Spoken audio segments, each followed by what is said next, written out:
Hello. That sound like Mr. Mark Ashley. Hello. I don't know. Am I still in Zoom? No. Sounds weird. Okay, it sounds like somebody else was on here with me, and I'm like, there shouldn't be. But where did I put? Gotta find the YouTube. Hello. Mr. Mark Ashley.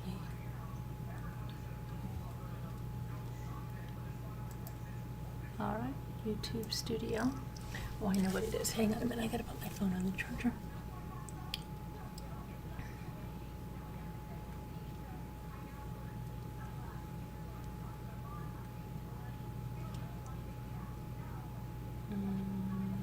Content and live, and here we go. Now I'm in there. Sorry, now I just have to change to, I wish we could just permanently leave it on live chat, for crying out loud. Okay, how's everybody doing today? Hope you had a good day. Hope everybody's well. I got some, what did I get? I got some shipping done, some billing done. So a few people might have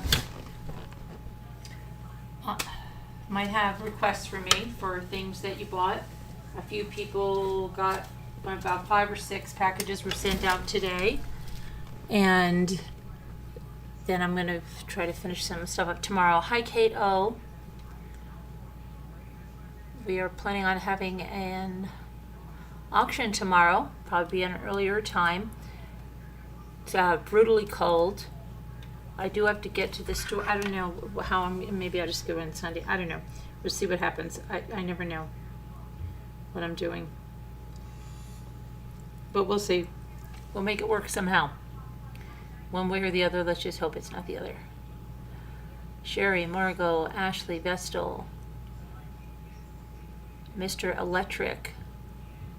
Are you doing the slide? That's a poor joke. I'm sorry. That's like a dad joke. Dina, Elizabeth, and Kate. Oh, I said Nightbot. Good to see you as always. Thank you for always showing up, Nightbot. Rain or shine. Anyway, so some sad news. Riley Strain's body was found in the river.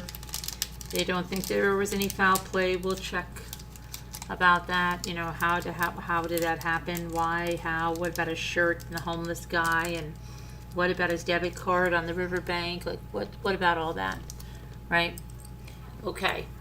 And then we're going to talk about Ruby Franke, because there's lots of evidence that's coming out. It's not very pretty about what really happened inside that house. And then we're going to talk about Kate Middleton. There was so much controversy and people speculating, oh, she's not wearing her ring, oh, it's Splitsville, oh, this, and then oh, that about the surgery, and just was on and on and on and on and on until she announced today that her surgery was successful, but then they found out that there was cancer, so she's having preventative chemotherapy, and we'll talk about that too. And then I don't think there's anything new about Elijah View, and I don't think there's anything new so far on Madeline Soto's mother or even her stepfather. So we'll talk about that too. And what else are we going to talk about? What else are we going to talk about?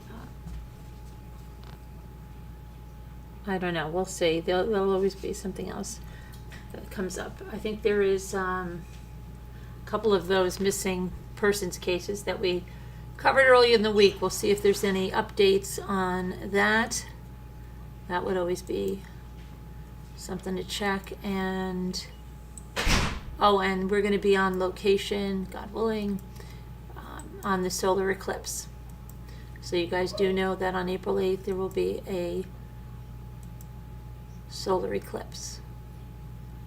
And our school is even closing because of it, because it is something that, in our area, well, we do have to travel a little bit for that. Excuse me. We'll have to set up the solar eclipse one. No, I know other channels would. But, yeah, so we'll be traveling to go see that and be doing a live videos from the road. From the road. Okay, so let me get to our first story, which is Riley Strain, and prayers for his family and for his soul. It's very, very sad. But it didn't look like it was going to be a happy ending at this point.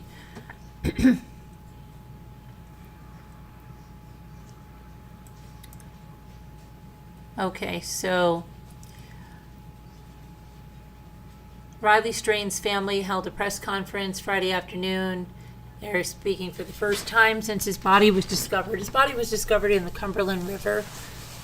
Officials confirmed that it was his body that was found in the Cumberland River on Friday, March 22nd, after they received a call from a worker who spotted the 22-year-old man in the water near the Nations neighborhood of West Nashville. Businesses in the area had routinely been checking the water for signs of Riley. Since his disappearance, police say they were able to identify his body based on multiple factors, including his shirt and watch. Now, there's no tracking from that watch, really, when he was wearing that. It's the battery just died and there's no tracking. Yeah, I don't know. But where did that watch just didn't track him anymore? Like it just died right then and there? Or I don't know. Nashville Police Chief John Drake said, and I quote, "I want to say to the family, my heart and prayers go out to you all for this very unfortunate and tragic incident." His father, Riley Strain's father, stepmother, and mother all showed up to police headquarters wearing green as they prepared to speak Friday afternoon. In their speeches, they thanked law enforcement, the community, everyone who volunteered, and their loved ones back home for their support and efforts to find Riley Strain. His father, Ryan Gilbert, said those efforts, including lots of sleepless nights on behalf of the police department, have finally helped bring them some closure. His stepfather, Chris Whited, took a deep breath as he explained their last few weeks have been an emotional roller coaster. However, he said the support shown by others has given them faith in people that sometimes gets clouded. And he said, and I quote, "You don't understand how much that meant to us in some of our darkest hours, the hugs, the prayers, the offers. I can't say it enough. Thank you." Now, Riley's mother, Michelle Whited, spoke through tears as she expressed her gratitude for those involved in the search for her son. And she said, and I quote, "I just want to reiterate how thankful we are for everyone and how much we appreciate everyone's support and love and prayers because we feel them." Hold on a minute. "We felt every one of them," she said. "I just ask that you mamas out there hug your babies tight tonight, please, for me." And again, in case you've really not been around the news in the last week, Riley Strain is the college student that disappeared while on a fraternity trip to Nashville on March 8th. That he was allegedly thrown out of the Luke Bryan bar. He hit his head on a pole. There was video of him, but his fellow fraternity brothers, were settling up their tabs, and when they went out of the bar, he was in the opposite direction of the hotel. 2 TikTokers allegedly found his bank card on the riverbank. And then there's that story about the homeless man wearing his shirt, saying that he found it over a railing and had vomit on it, and he wiped it off and put it on. His family drove down to Nashville immediately after his friends alerted them to his disappearance. in an interview on March 15th, his cousin, Riley's cousin, Jake Bradley, said that there was much more to him than a picture of a college kid having fun. That's not, if you saw him outside of that, his love and his care and his kindness were of a 5-year-old boy that loved every toy he ever had, you know? He also said that his mother was his best friend, or, you know, his favorite person, I believe it was that he said there. And she said he was her best friend, and they spoke every day. During the investigation into his disappearance, investigators analyzed the surveillance video from several different businesses and restaurants, bars, showing his path downtown in downtown Nashville. He could be seen stumbling around, and he fell over in the footage. One of the final pieces was from a Metro Nashville officer who interacted with him on Gay Street, just south of the Woodland Street Bridge. However, the police officer said that Riley did not appear distressed at that time. His last phone ping was near the James Robertson Parkway and Gay Street, where the search was focused for several days. And then on Wednesday, March 20th, officials began focusing efforts at the Chatham Dock and Dam near Ashland City. The spot where his body was found was near 61st Avenue North, and it was about 8 miles from where he was last seen. 8 miles. According to the officials, no foul play, there's no related trauma observed, an autopsy is being conducted. More information will likely be released at a later date. Tennessee Alcohol Beverage Commission has been conducting a separate investigation to determine whether Riley Strain was overserved the night that he disappeared. And then in a statement last week, TC Restaurant Group that owns Luke's 32 Bridge said the records show that Riley Strain purchased and was served 1 alcoholic drink and 2 waters before he was kicked out of the bar.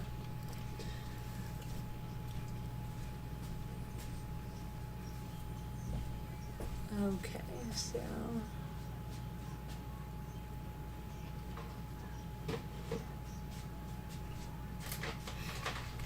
all right.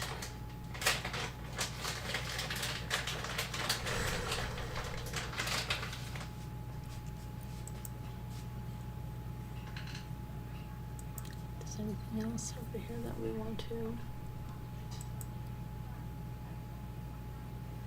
So let's see. Okay.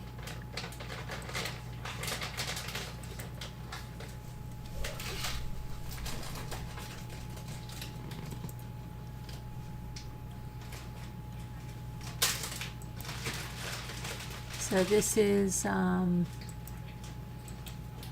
see here.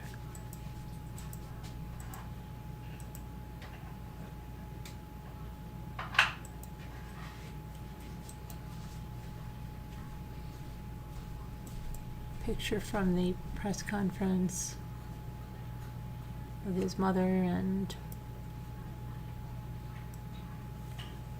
stepfather, father, right there.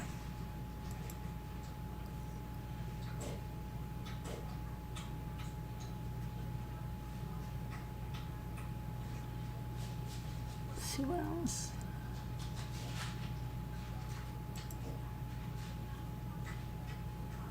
Oh, shoot. I know it.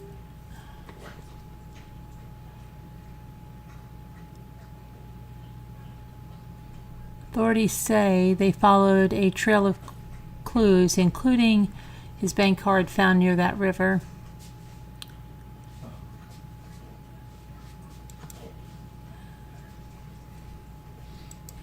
Which is just strange that, it's fine.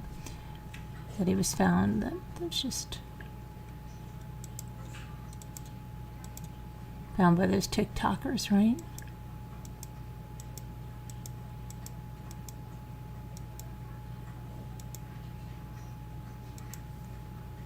Okay. And let's see what else. I wonder about that watch. They don't say much about that Apple Watch. Why didn't that Apple Watch track him for just a little bit? I mean, was it completely dead when he went missing? Like, what's up with that? I don't know.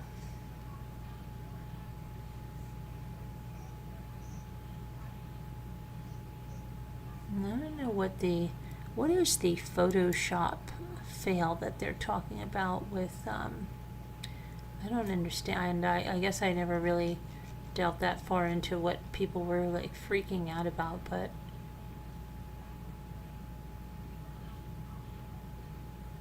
somebody was mocking her about a Photoshop fail. What is a Photoshop fail? I don't know what the Photoshop fail is.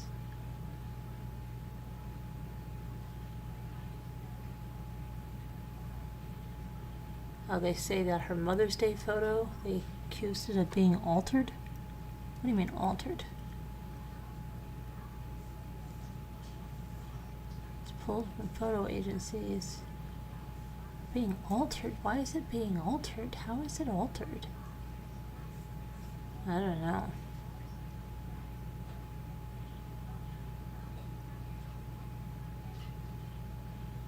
Conspiracy. Okay, so I guess we'll talk about Cape Middleton right now since we're already there. Well,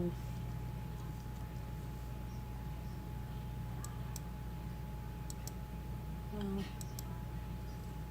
I there? Let's see. One second, we're not done yet with, I'm not going to jump. I'm seeing squirrel and it's just stop. Stop squirrel. Let me get to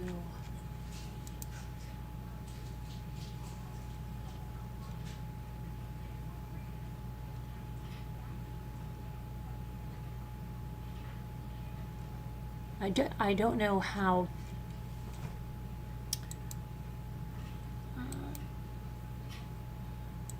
his body took that long to be discovered. There was no foul play, he wasn't weighted down or anything. You would think he would be found sooner, you know? I don't know though.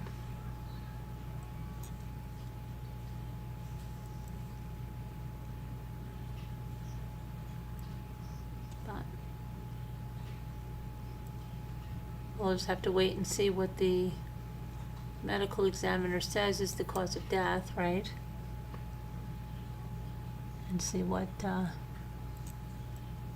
they can ascertain from that. It's a sad situation. All the what ifs, right? And what happened. Very sad. Okay, we're gonna go jump to Ruby Franke now.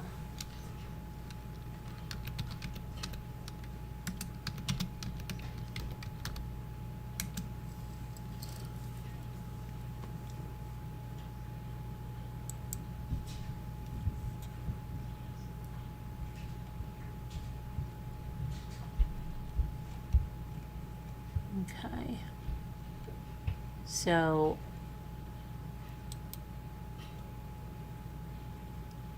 this is footage of a police officer from body-worn camera. Over there, please. Searching the home of Jody Hildebrandt on August 30th, 2024. After the boy went to the neighbor for help, you know, and they saw that he was in distress, right? Body camera footage shows officers knocking on Jody Hildebrandt's large front door and the woman answering it but refusing to step outside. And an officer says, and I quote, "Jody, you need to step out." She says, "I have my attorney." Officer responds, "That's great. Step out of the house." When she refused to leave her home, the footage shows two officers grab Jody and pull her outside. Later on in the video, Jody Hildebrandt questions how police could come into her house without a search warrant, and the police lieutenant explains to her attorney, who she had on speakerphone, that the circumstances that allowed them to enter her home were that we received a report of an emaciated juvenile that had duct tape around his extremities, asking for food and water. We are ensuring there is no one else in that same condition. Officers cleared her house, Jody Hildebrand's house just before noon, and they found Franke's 10-year-old daughter in a dark bathroom closet wearing blue jeans and a pink shirt, and a video shows her on the floor sitting cross-legged and very still. "I'm not going to hurt you, I promise," the officer says. "See this right here? It's a badge. It tells me that I don't hurt people. I'm just here to make sure you're okay." Later, another officer drops off a small pizza and drink in front of a girl as Maroon 5's payphone plays in the background. The officer sings a few lyrics as the girl continues to sit. More than a minute passes. She still hasn't touched the food. "You're more than welcome to eat." She waits about 10 seconds before slowly reaching towards the white cardboard box and opening it. And 30 seconds later, she takes a hesitant bite and then another.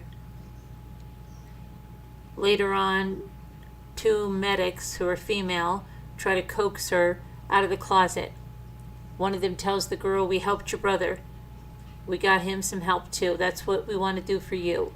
We want to get you some help. We're safe. We won't hurt you. We won't do anything to hurt you." The girl answers, but her response is redacted out of the footage, and a few seconds later she stands up and walks slowly out of the room about 4 hours after police found her. Police got a search warrant to gain entry into what one officer described in a police report as a panic room, which was a small concrete room in the basement that was behind a locked vault door. Body camera footage shows the officers opening the vault door, walking into the small room, which had a toilet, a sink, an empty fridge, and a Murphy bed. We saw that. We went through this stuff with you guys, right? When we went through this part of the evidence. We didn't know about this body cam stuff. What appears to be white linens bundled together were on a sink countertop, and the cabinets were mostly empty except for one drawer. Another clip of body camera footage shows an officer finding rope and handcuffs in the drawer in that room and putting them in an evidence bag. Later, when police asked Jody Hildebrand for the passcode to open the vault door, she initially told officers she couldn't remember it and that it was a number she had set 6 years ago. A police report details other items that officers seized from Jody Hildebrand's home that day, including several laptops and cell phones, and they also seized bandages and plastic wrap along with clothing.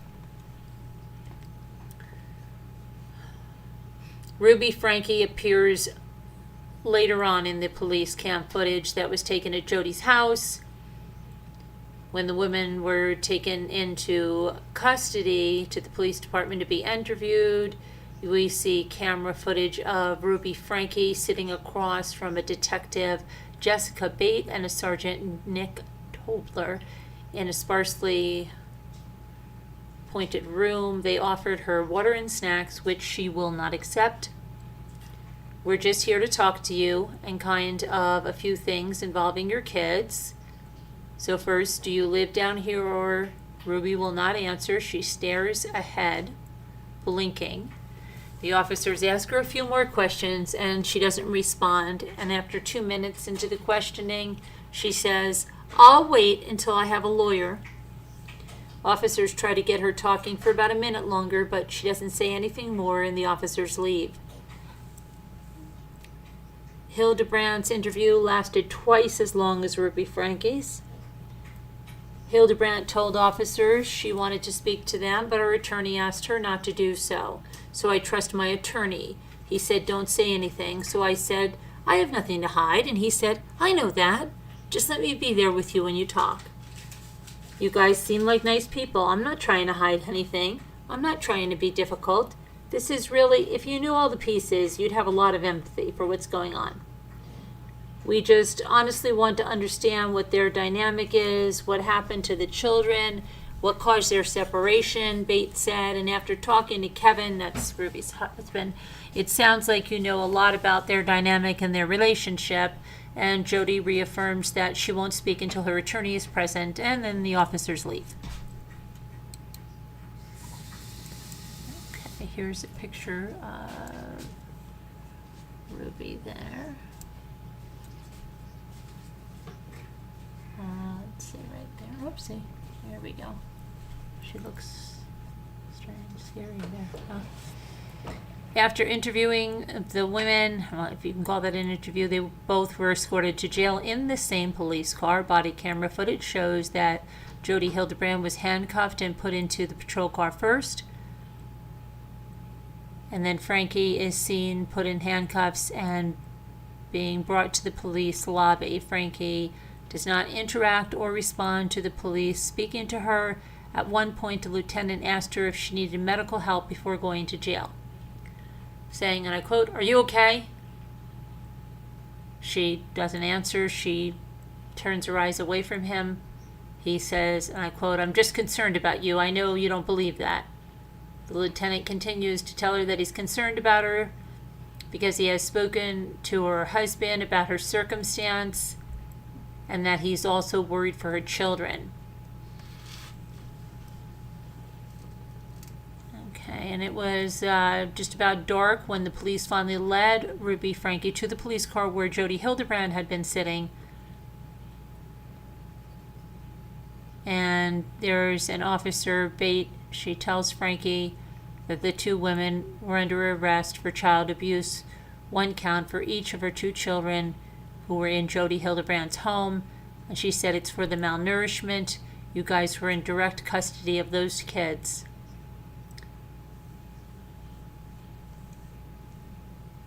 Let's see.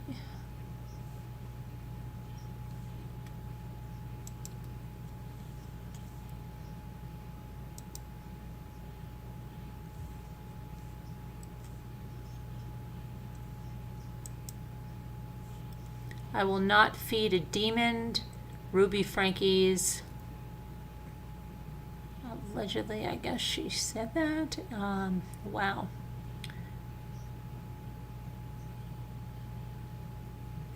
See where that happened. Crime scene photos, body camera video, and interrogation tapes were released a month after Ruby Franke and her business partner Jody Hildebrand were sentenced for up to 30 years in prison.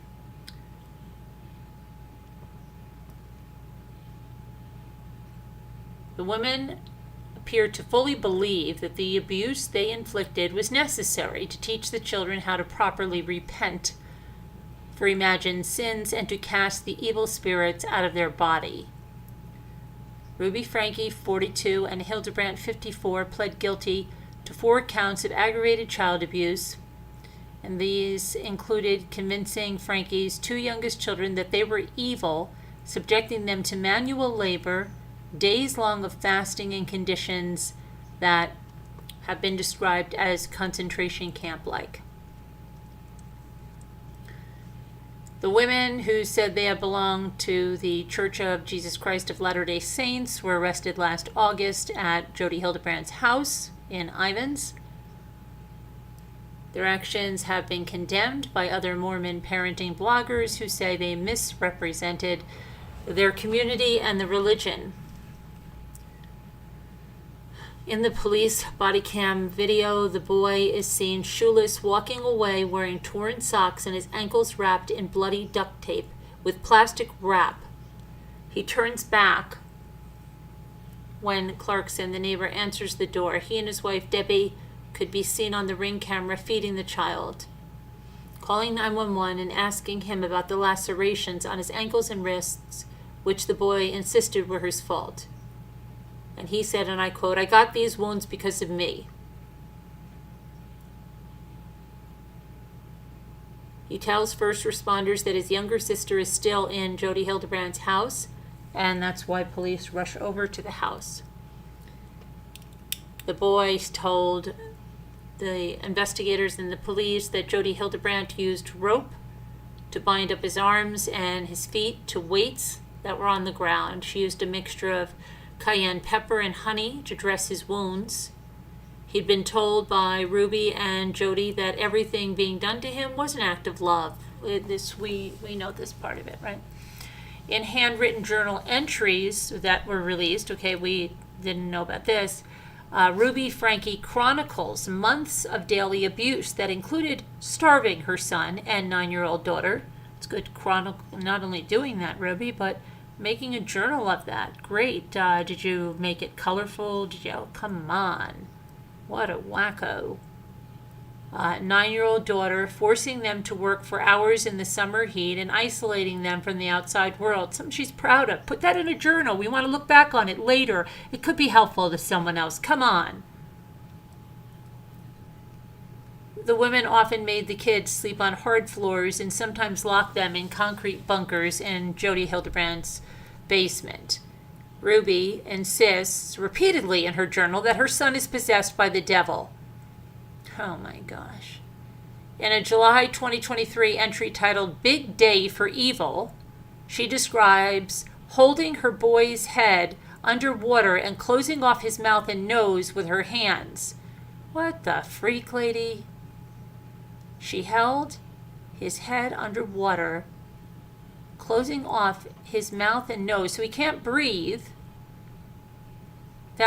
Wow, telling him the devil will lie and say she is hurting him, but she's actually trying to save him. Oh, what a whack job. She later justifies withholding food and water from her son, writing, "I will not feed a demon." Oh, boy. Her attorney, Lamar Winward, and Jody Hildebrand's attorney, Douglas Terry, did not respond to these requests for any statements based on everything that's been released. The body camera video shows officers entering Jody's house and detaining her on the couch while others were scouring the winding hallways. We see what this house looks like inside. We went through the pictures, right? They quickly discover a child with a buzz cut sitting cross-legged. This is the daughter, buzz cut. In the closet, we heard how they tried to coax her out of there. 4 hours it took to get her out of there. Ruby Franke and her husband, Kevin Franke, launched 8 Passengers on YouTube in 2015, and she was making an obscene amount of money. Even according to her, she was making so much money, and people were worried about some of the questionable things she was doing. They never knew she was doing things like this, okay? This is just crazy. Like, we see how they, will go after somebody, and it's usually like some whatever little thing. Here's this woman that's just gone from, just out there to really bad, horrible, and then doing stuff like this. Come on, lady. Oh boy. So they debuted in 2015. They grew a large following. They documented their experiences raising 6 children in a Mormon community in Springville. They have 2 adult children, a 15 and a 16-year-old, as well as the 2 youngest. She then closed down that YouTube channel, and she started to work with Jody Hildebrand and her counseling company, Connections Classroom. And they offered these parenting seminars and another YouTube channel publishing content on their shared Instagram account, Moms of Truth. Okay, and that was, are you living in, what was the, are you living in the truth, or you, it's not denial, are you living in, oh gosh, what is it again there? I don't know. Deception, is it? Are you living in... Okay, distortion, I think they called it.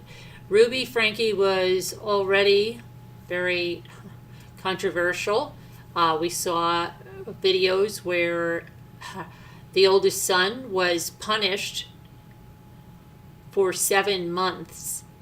He was not able to have a bedroom. He was sleeping on a beanbag, all because he pranked his brother that they were going to Walt Disney World. Because that's a normal reaction to that. It really is.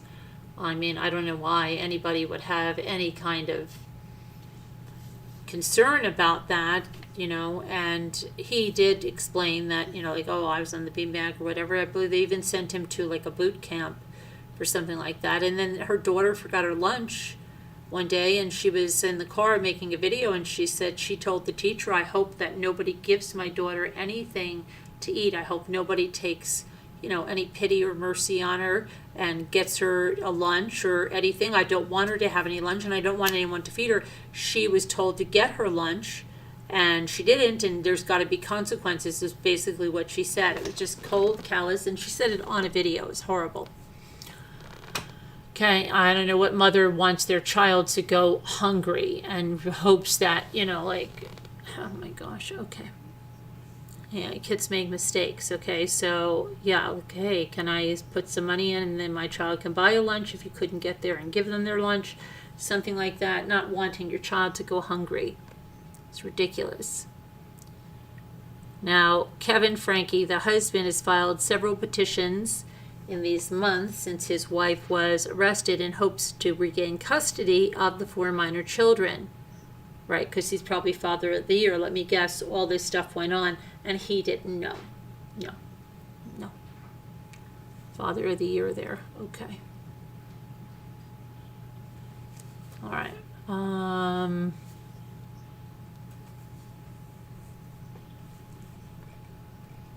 Father of the Year.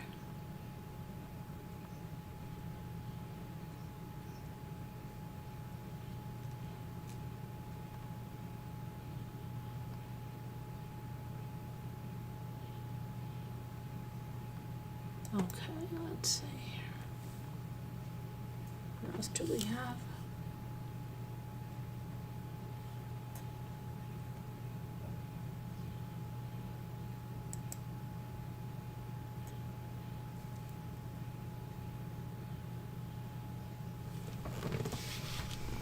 Okay.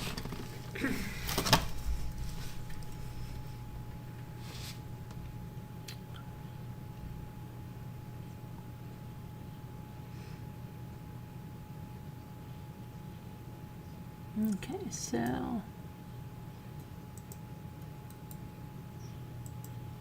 these are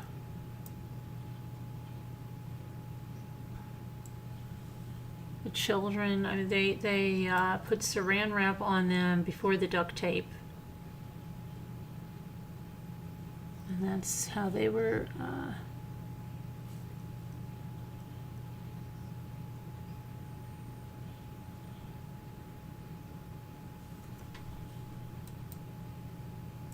The kids were scratched up and emaciated.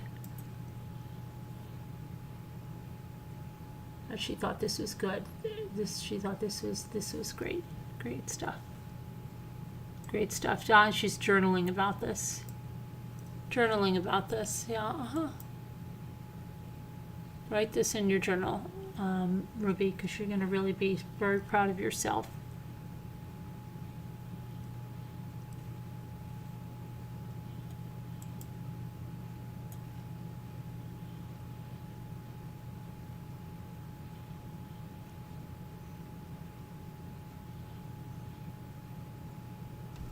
And the father, where's the father in all this? He doesn't see his children. Let me guess, he's scared of his wife. Let me guess. What's your excuse there, Kevin?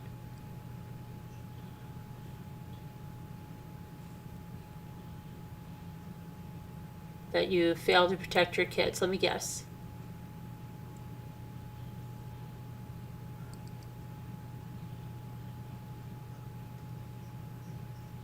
Sorry, I think he has culpability in this. Where did he think his kids were? What the heck does he was there when they were doing the things to the son and to the daughter and to the things that were found to be controversial. He was there when, isn't she the one that was so controlling over the money or something that when they were first dating, he was coming home and he would get a donut and she did not want him to get a donut or something. He was not allowed to get that donut. Yeah, that's Ruby Franke, isn't it?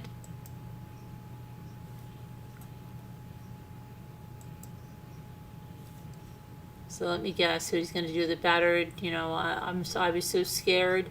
Well, she wasn't anywhere near you. You're so scared, you could march yourself into the police station and say your kids are taken somewhere.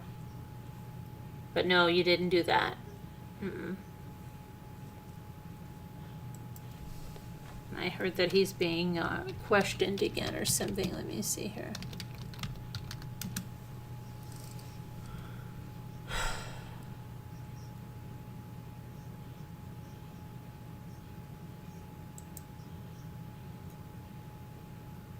So he's sharing his story for the first time, Kevin, that he was kept in the dark, right? I'm sorry. Sorry, Kevin. I'm not buying your story, okay? Because you were there when plenty of stuff took place.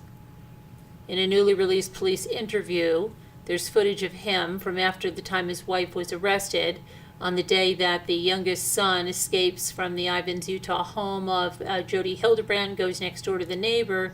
Kevin arrived at the Santa Clara Ivins Police Department and told the police he was looking for his two youngest children, who he was referring to by R&E to protect their privacy. Initially uncertain of his involvement in the case, the officers said they considered him a suspect and he was questioned. Then there's body camera footage of it. Kevin Franke revealing the answer to the question, where was he while his wife and Jody Hildebrand abused these two children during the summer of 2023, and he explains that he was not living with Ruby and the children at the time and had no contact with any of them. Really, Kevin? Really? That's your excuse? Why did you have no contact with your children? You didn't care to have visitation with them? You didn't carry your children away for you for a year? He said he hadn't seen them for over a year. Why is that, Kevin? Because you're down as father of the year and now you want custody of them? Give me a break. I'm sorry, guys. There's something up with this guy, okay? He doesn't have contact with his kids for a year. He appeared visibly upset and dismayed. Of course he did, because he knows they're in big freaking trouble now and that the kids have been abused. When the investigators described R&E's conditions and the evidence of abuse being uncovered. Hearing some of the details, Kevin tells the investigators, "I love my wife." He said that he doesn't want to say anything to incriminate her. Right? What about your kids there, Kevin? Let me check. Early in the investigation, officers confirmed that Kevin was not living with the family at the time of the abuse, and no evidence of him tying him to the case. He was cleared as a suspect. Cleared as a suspect? Where were you as a father, Kevin? Ruby Franke told investigators that Kevin moved out of the family home in Springville, Utah, 2 years after he and Ruby started working with a marriage counselor. Jody Hildebrand was that counselor, the same woman who would plead guilty to second-degree felony charges of aggravated child abuse alongside Ruby Franke. So you got moved out of your house 2 years prior, Kevin, because your wife's working with a marriage counselor. Yeah, that sounds good. Okay. Jody Hildebrand specialized in addiction treatment. Yeah, she was really great. And worked mostly with couples and families from the Church of Jesus Christ of Latter-day Saints. Yeah, what was she getting? They were getting kickbacks or something? They were recommending all the people go to Jody Hildebrand. She's great. Yeah. In a new video release of his police interrogation, Kevin explains why he and Ruby were separated, saying, and I quote, "The reasons are because of ways that I treated my wife and some of my own addictions that I was working through and seeking help on with pornography," Kevin said. Oh, really, Kevin? Is that what happened? The way you treated your wife? So you had to move out of the house and you let her take the kids and then abuse them terribly? Okay. Did Jody want to lock you up in the closet like that to cure your addiction from that? Kevin's attorney, Randy Kester, told ABC News that much like some of her other clients, it was Jody who falsely convinced Kevin that he had a problem with the pornography. Kester denied that Kevin has ever looked at it. Okay. He denies that he ever... Wait, let's get that. Kevin denied that Kevin has ever looked at it. Kevin denies that Kevin has... He's denying that Kevin's looked at it. So, Kevin, you didn't look at this, but somebody convinced you that you had a problem with it? Let's get this straight now. And your lawyer's saying this? And you moved out of your house for something you don't have a problem with? Well, I don't think that's your problem then. I tell you what your problem is. You're missing a set of something.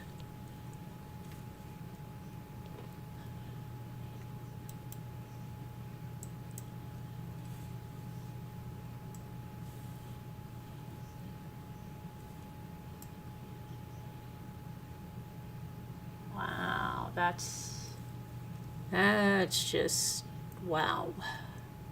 Let's see. His attorney told the News that in hindsight, Kevin says that taking Jody Hildebrand's advice to separate from Ruby and his children ultimately damaged his family. You think so there, Kevin? You think so? Well, you're an Einstein. This guy. Is he for real? Did it damage your family? Yeah, it probably, what the hell do you think your kids are going to live with for the rest of their lives? And where were you? Their father, supposed to protect them, right? Father hadn't seen them in a year, moves out of the house over something he doesn't have an addiction with because some counselor told him he has an addiction with that. Oh boy. He realized that by taking her expert professional advice, he was being manipulated. Oh my gosh, Kevin. Kevin. Although an addiction to that P stuff is not recognized as a disorder by the American Psychiatric Association, some of Jody Hildebrand's former patients said that Jody is heavily focused on that issue of that P addiction in relationships. And she even ignores other issues that couples are facing while hyper-focused on that. Because I bet you it's Jody that's got an addiction to that. Probably. That's my opinion, okay? She seems to be hyper-focused and obsessed with that and probably wants to know a lot about that and gets probably something from hearing about that. Probably. That's my opinion, okay? She seems like she's got a real problem. Let's see. Stephanie Jones, who with her ex-husband sought Hildebrand's therapy sessions from 2018 to 2019, says Hildebrand used the term addict to describe all the P usage. With Jody, you look at it one time, you're an addict. Jones said that Hildebrand had told many of the women separate from their husbands, at least temporarily. How'd that work out for you guys? Good? Great.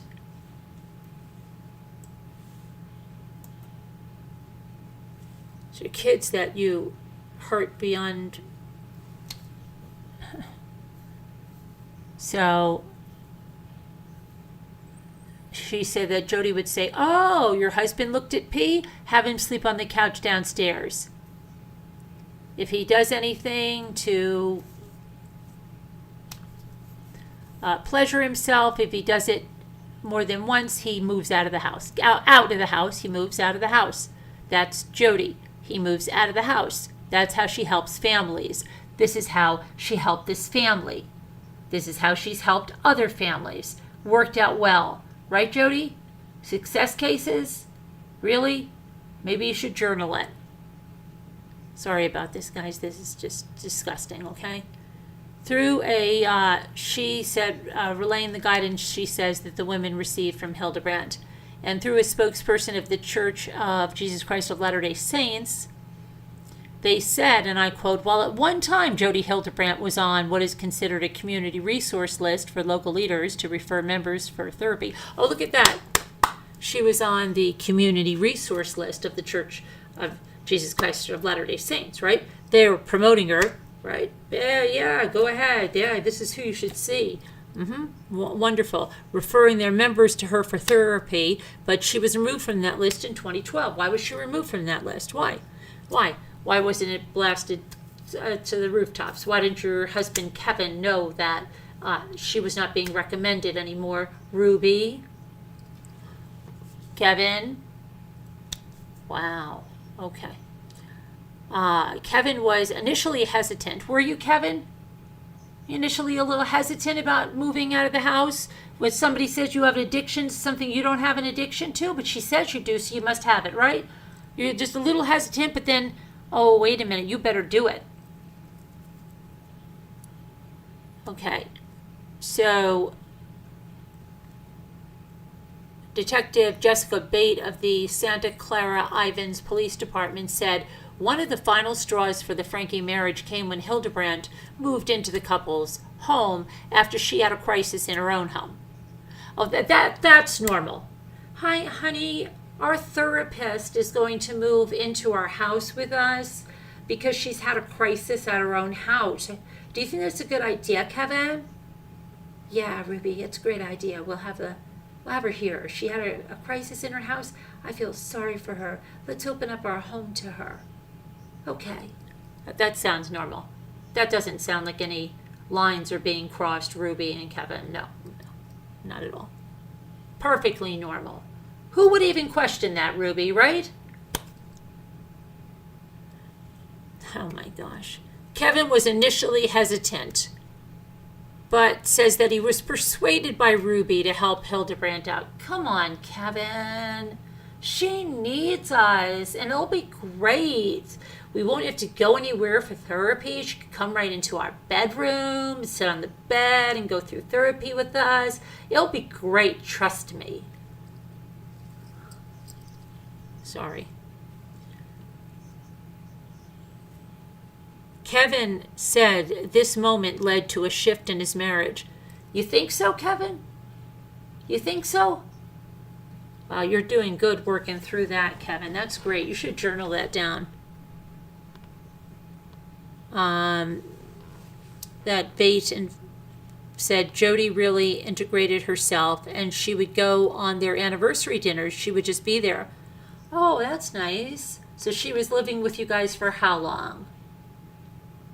Guys, where are we going for your anniversary dinner? Where are we going for date night? Come on, I get to come along. I'm your therapist, your live-in therapist. Everybody wants this. Where are we going? I feel like surf and turf. What? As this was all happening behind the scenes, the three were appearing in videos for that Connections, the life coaching business that Jody Hildebrandt founded. In one of the videos, the live couples workshop, Kevin and Ruby Franke are seen discussing topics like marriage and sex together, sometimes alongside of Ruby or other couples. Maybe that's where I saw that when she said she wouldn't allow him to have whatever donut he wanted when he was. By 2022, Ruby and Jody appear together in numerous videos, and Kevin is notably absent. Of course, he's been kicked to the curb. Get the freak out. His disappearance from the Connections content overlaps the timeline of when he moved out of the Franke home in July of that year, although he was still a therapy patient of Jody Hildebrandt's at that time. Sure, it's just you could control it because Kevin didn't realize this is maybe not the best thing, right? 2 weeks after the first police interview, Kevin Franke went to speak with the police a second time, and then Kevin no longer defends his wife, and he describes in more detail what he says the sessions with Jody Hildebrandt were like after he and Ruby were separated. How convenient now, right? How convenient, Kevin. 2 weeks later, when you realized how much trouble your wife is in, and you don't want to be connected with it, you suddenly have an epiphany there, huh, Kevin? Yeah. He said every week was just hell, psychological hell, and Jody was running it. Kevin has since filed for divorce, and he is currently seeking custody of his 4 youngest children. Dad of the year there, dad of the year to the rescue.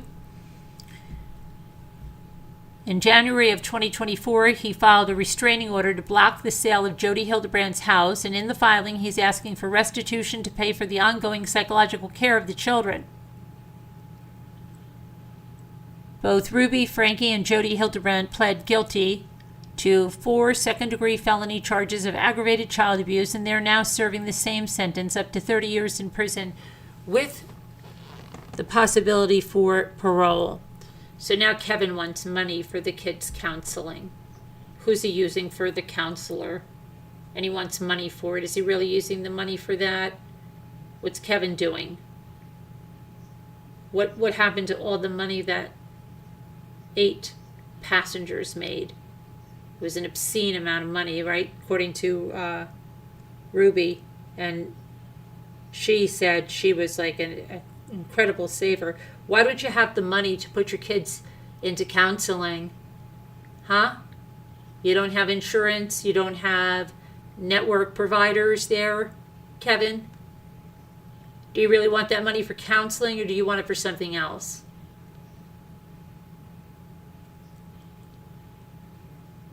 Yeah, his kids say they're going to do.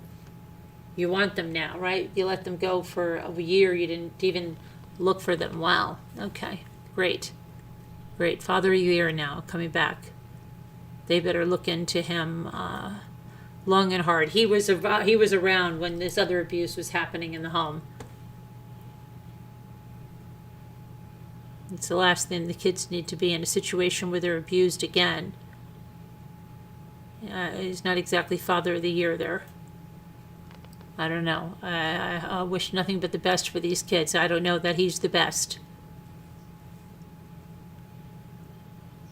Really, really sickening. Sickening.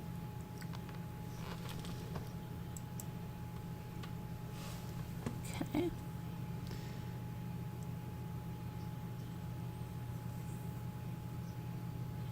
Okay, let me get over here.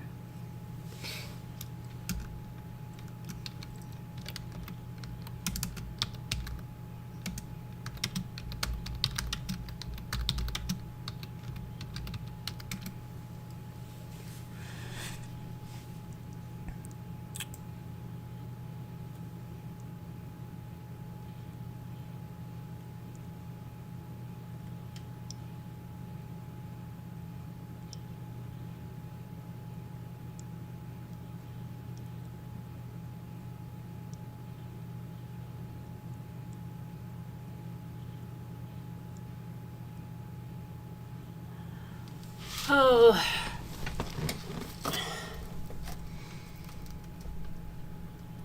Hang on a minute. Seeing what else there is here.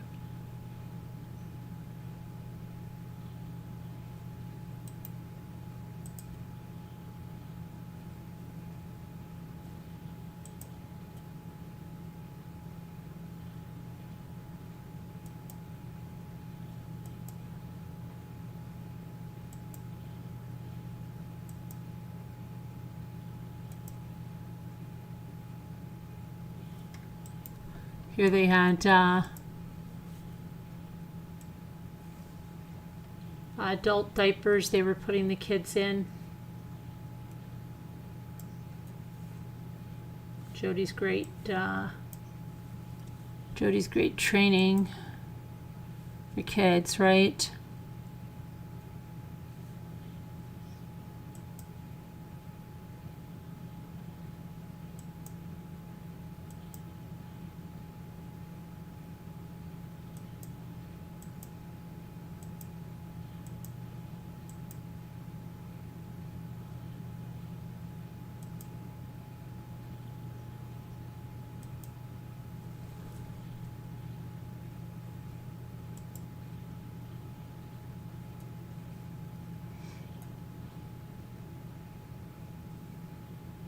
Hang on a minute here.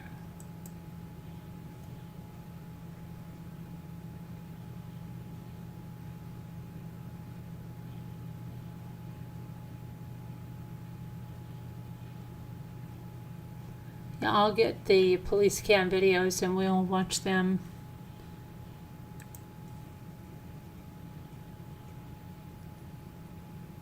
Together. Let's talk about Cape Middleton now.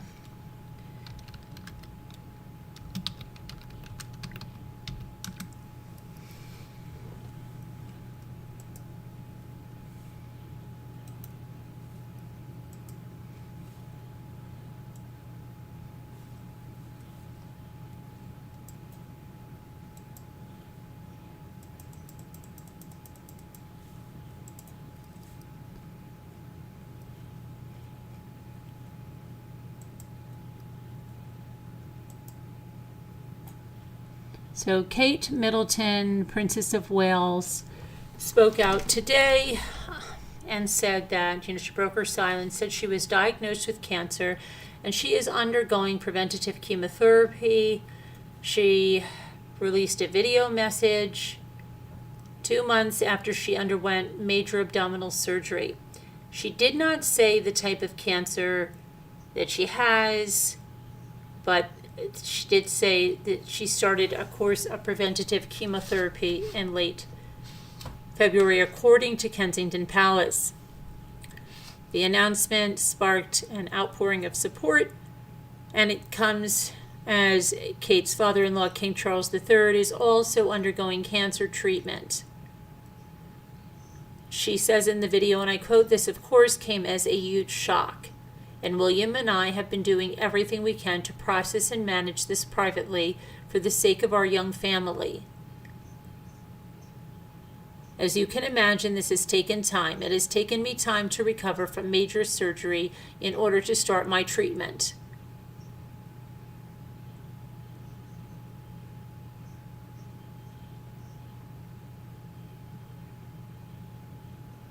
The cancer was discovered in post-operative tests after her planned abdominal surgery in mid-January." Kate described the procedure as major abdominal surgery. She said, "At the time, it was thought that my condition was non-cancerous."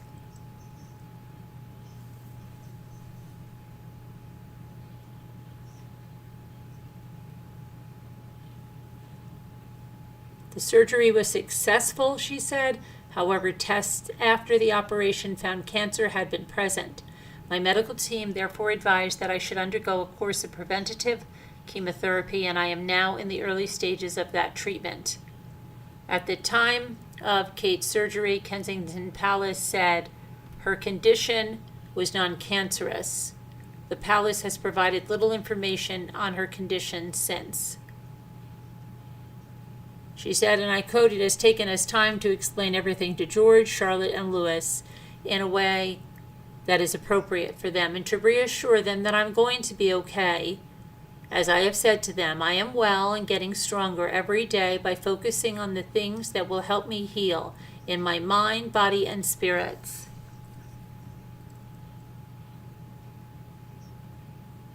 Kate said having her husband, Prince William, at her side has been a great source of comfort and reassurance. And she said, and I quote, "We hope that you will understand that as a family, we now need some time, space, and privacy while I complete my treatment. My work has always brought me a deep sense of joy, and I look forward to being back when I am able. But for now, I must focus on making a full recovery. I am also thinking of all of those whose lives have been affected by cancer. For everyone facing this disease, in whatever form, please do not lose faith or hope. You are not alone." She will return to her official duties when she's cleared by her medical team, according to the palace. Charles said he is so proud of Catherine for her courage in speaking as she did, according to a Buckingham palace spokesperson Friday. The King and the Princess of Wales were both in the hospital at the same time in January. In the last few weeks, the King has remained in the closest contact with his beloved daughter-in-law, said the spokesperson. Spokesperson went on to say that Charles and his wife, Queen Camilla, will continue to offer their love and support to the whole family through this difficult time.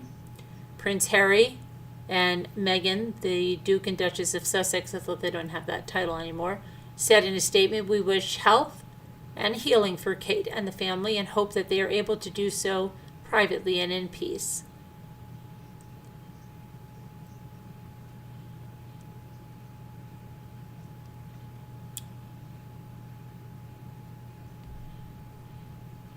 Friday's announcement follows reports that several staffers at the London clinic where Kate was admitted in January are under investigation for allegedly trying to access her medical records.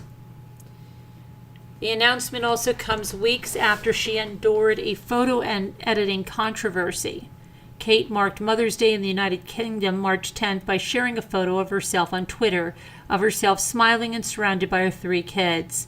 The image, oh my gosh, I can't talk. The image was the first official photo of Kate the public had seen since December. The photo was picked up by several news agencies, international news agencies, including the Associated Press, Reuters, Getty Images, and Agence France Presse. Those agencies later retracted the image, saying it may have been edited by the royals prior to its release. The Associated Press said it appeared the source had manipulated the image in a way that did not meet the AP's photo standards. The next day, Kate said her Mother's Day photo was edited and apologized for any confusion those alterations caused. Like many amateur photographers, I do occasionally experiment with editing, she said in a statement on Twitter. I wanted to express my apologies for any confusion the family photograph we shared yesterday caused. I still don't see what was edited in that photo. Meanwhile, Kate's father-in-law, King Charles, is also undergoing treatment for an undisclosed type of cancer. What was her wedding ring, right? But what was the editing in that? But I don't know. I don't get it. I don't get it. I don't get it. I don't get it.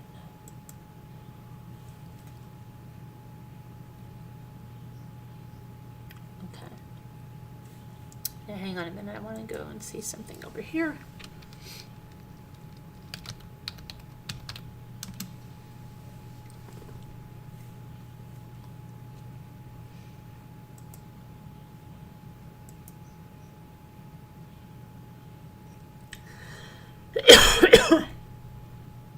Excuse me a minute.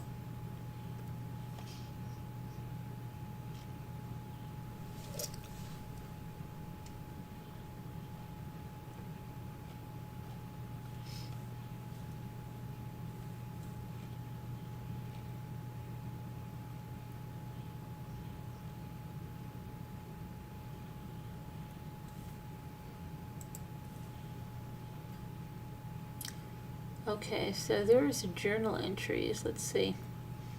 Let's get a picture of Miss Ruby up there again, because we're going to talk more about Ruby Franke. Ruby Franke, Ruby Franke.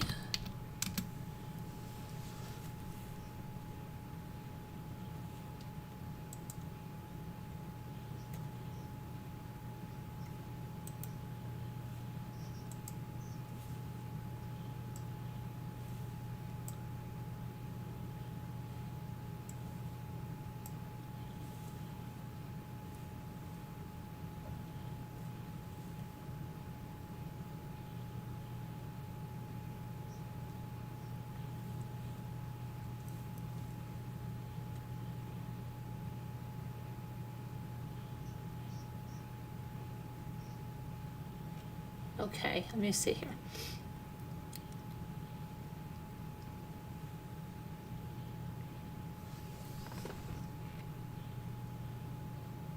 Let me get to the, hang on a minute, let me get to her journal entries here, so hang on. Okay. Ruby. Okay, so Ruby. Okay, so on 5, these are 5/21/23, Jody receives blessing from the temple president, Steve Kaplan. 5/22/23. Ruby, AJ, R, and E come down to Jody's to help spring clean. 5/28/23. They meet Jeremy Jazz, it looks like. 6/13/23. Jody goes to Salt Lake City to meet with Jeremy Jag and Brad Wilcox. 6/30/23. refuses to do wall sits. He says he is done. 7/1/2023. R is to stay outside, sleep outside, only come in to use the bathroom and shower. And a whole bunch is redacted. 7/14/23. E refuses to work, she screams. Her hair is shaved off. Nice, right? 7/15/2023. R runs away around 1:15 a.m. Ruby finds him at 3:14 a.m. So he never got to the neighbor there. He could have been found a lot earlier. 7:15 this is. Jody. E.J. drove to Arizona to find property, land.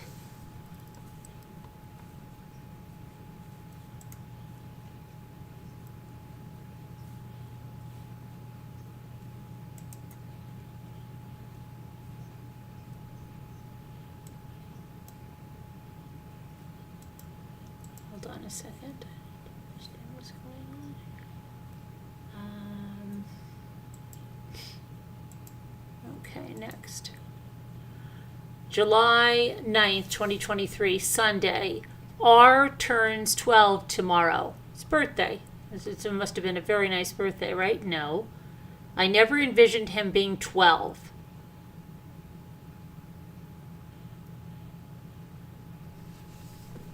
Still pooping, peeing himself. Satanic chorus. Lead one to becoming destate.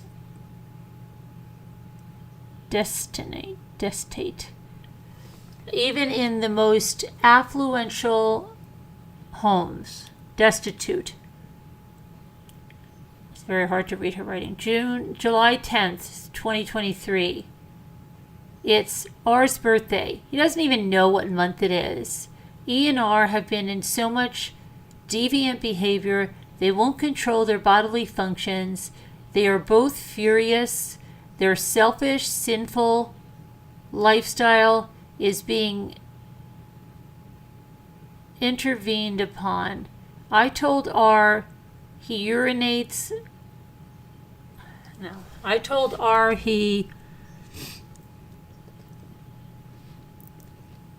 emulates a snake. He slithers and sneaks around looking for opportunities when home is watching, when no one is watching, and then he scurries. If he wants to emulate the Savior, he needs to be 100% obedient with exactness, no wavering, no hiding. R lies, I mean all the time. He is a compulsive liar. I never would have suspected. This entire experience is a shock to my system. Or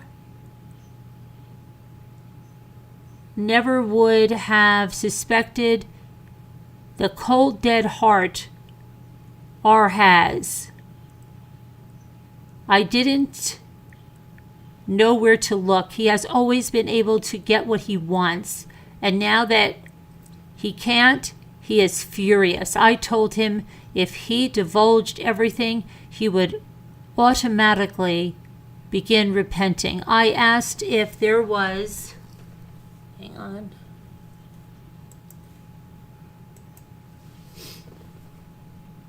Kevin, this is great that you didn't, look for your kids and they went through all this.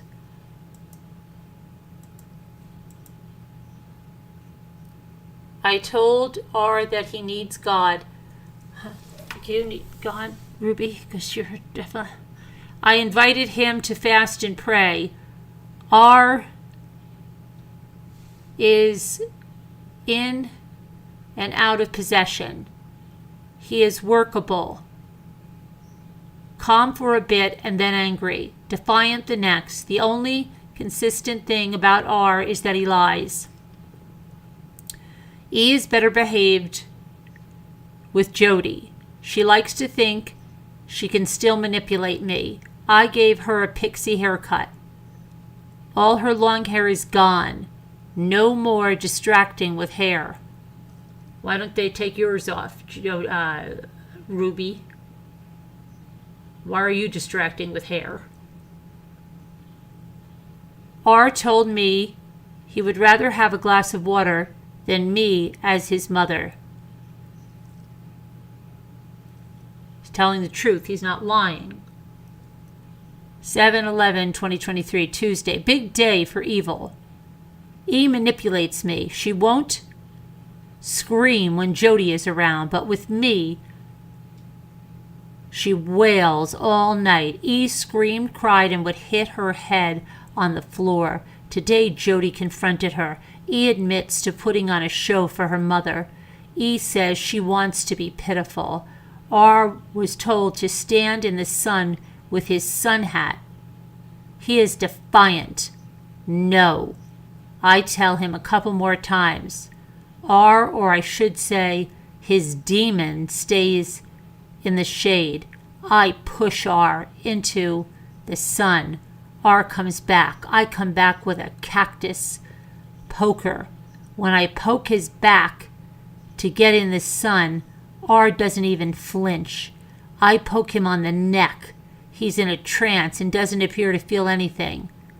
Jody taps him on the cheek to wake him up. These people are whack jobs. Whack jobs. Everything anybody said about you on YouTube, they never even knew you were like this. Let's put it that way. How horrible.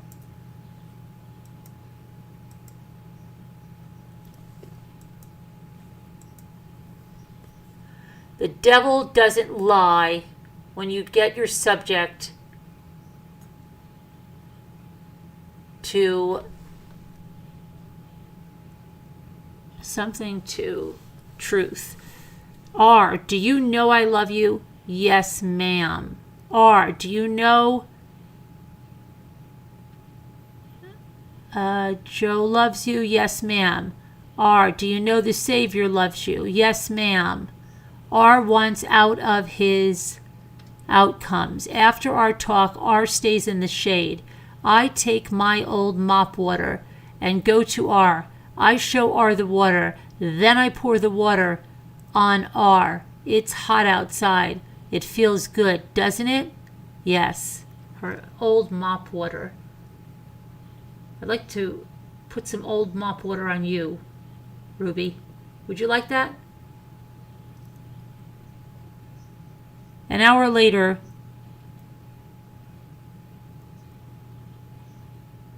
Joe takes R on a walk to the pool. She talks on how R has love twisted. If R likes something someone does, he calls it love. If he doesn't, he thinks it's not loving. To do, then pushed R into the pool. She can't even spell. R swam to the side. Joe pulled him out. Feel good? Refreshing? Yes, ma'am. I went out a couple of hours later and walked. No, I went out a couple of hours later and asked if he wanted the pool again. Yes, ma'am. Will you let me push you in? R laughed, then tried not to act too excited. R cooled off and went back to his spot. I put my hands on his face. R, have you ever heard someone talk underwater? Yes, ma'am.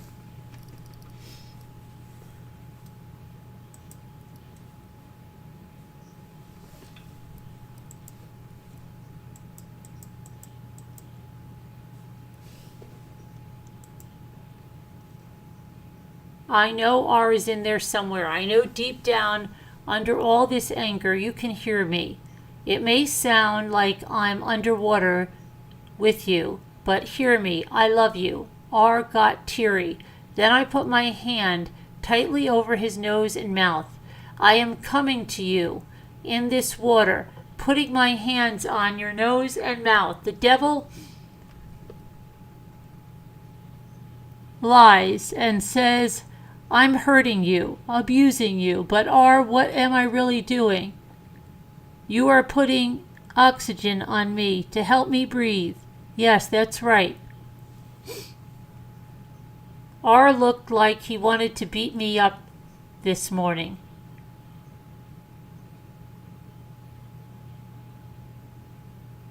Then he was intrigued, interested, and then 2 hours later, he drinks water from the hose,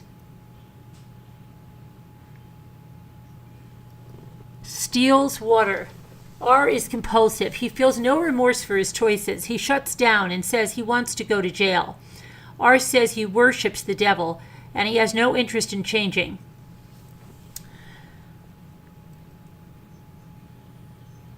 I want the outcome of being changed, but I don't want to do the work that it requires. R doesn't actually know what jail means. He has no comprehension. Well, you know what jail means now, right? Right there, Ruby?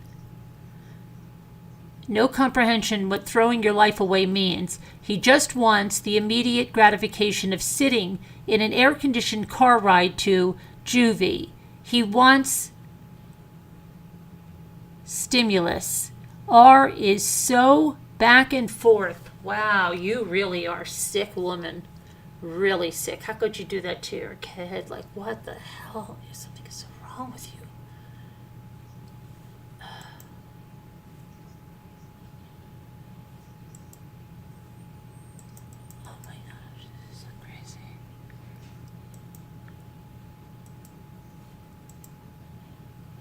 See.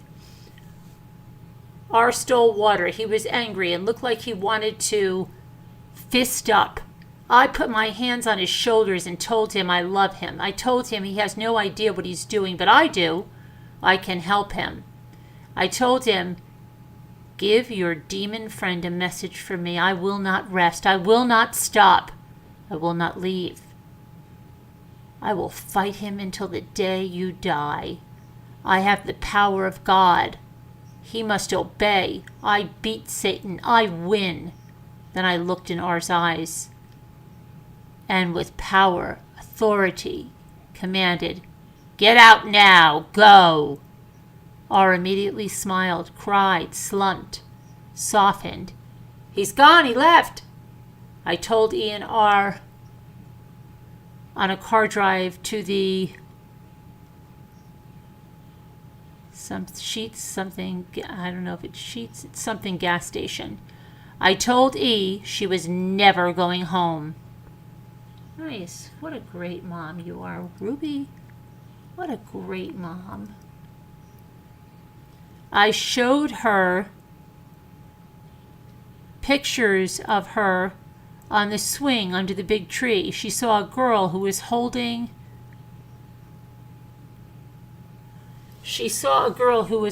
who enjoyed tricks. I told her I saw a daughter of God with divine worth.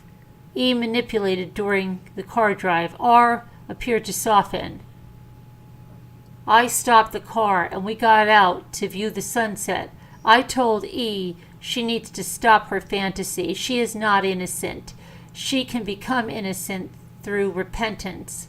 Don't waste more time. R and E have been counting days. R did know yesterday was his birthday.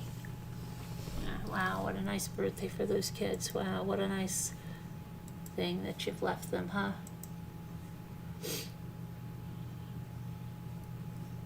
Really crazy. Oh my gosh.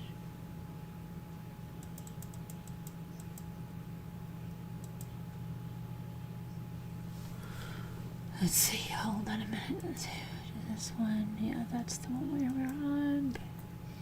Okay. E told me she figures they have been here 8 weeks. I asked E if she felt like she had made progress over these 8 weeks. Yes.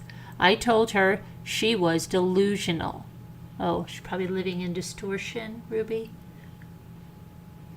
She has made no progress. She continues to lie, manipulate. Last night, her screaming.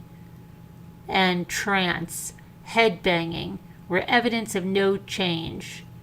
Where were you, Kevin? Where were you for your kids? 7/12/2023. Took the kids on a 4-hour car ride. We stopped at Gunlock Lake. I shared my love for them. We watched a baby cow get loose and walk into the road in front of us. I made the analogy of the not-so-wise calf to them. I was keeping them safe when they want to run in the road.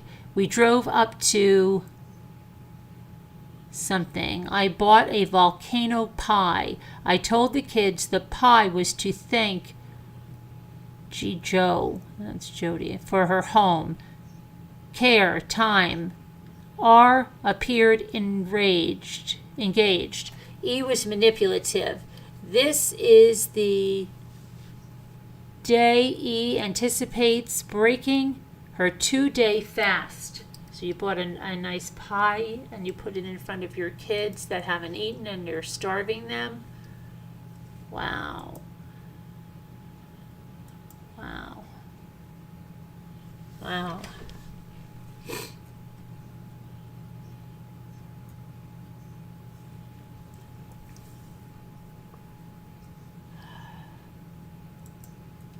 Hang on, I've got to get to the next page. So disgusting. So disgusting.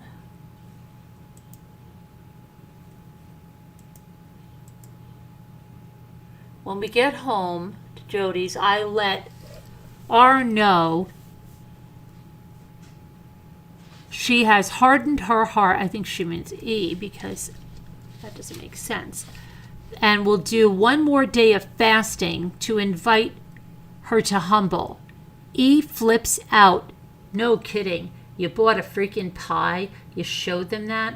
They have fasted. You're starving them. They're not fasting because they want to fast. Wow.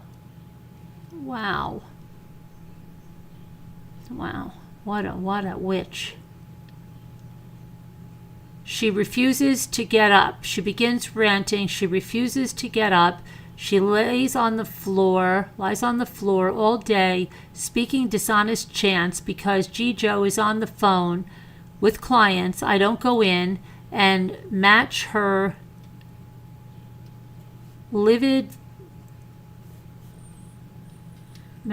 something of aggression. All day E makes rhymes about my mom starves me, calls it fasting. My mom won't lift a finger and bring me food because all she does is lie on the bed and eat brownies. Wow, those kids are not living in distortion, Ruby. They're living in truth. Look at you messing with their heads. You are one whacked up MFer. My mom says she is that she is the most loving mom in the world. Blah, blah, blah. If I can't ever go home, then what's the point in being obedient? I'm going to run away. Joe helped me intervene after work.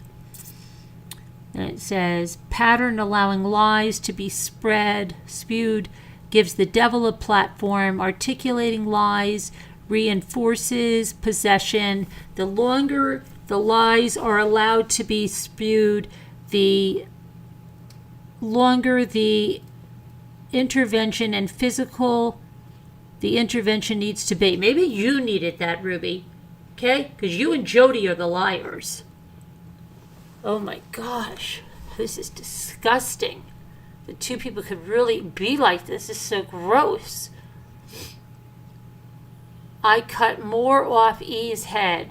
We doused her with water in the dog wash. E said she wanted to run away. Jody told E she has no idea what is waiting for her. Wow. I can't even imagine what I would like to do with her.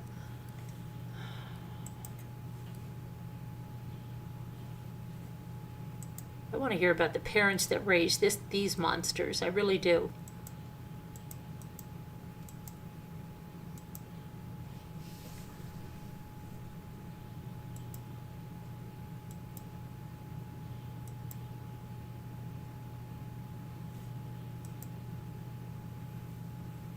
Okay, 7/13/2023. I may have forgotten to write this. On the 11th, I took R's face in my hands and I spoke to him through blank, love you. I told him to send the demon a message for me. I will not give up. I will not leave. I am going nowhere. Get out. R released the demon and he has been very workable ever since. This morning, the 13th, R broke his fast with brown rice, lentils, black beans, and chicken and water. A hornet kept buzzing around his chicken. I told R to think of the hornet as Satan. Would you become pals with Satan?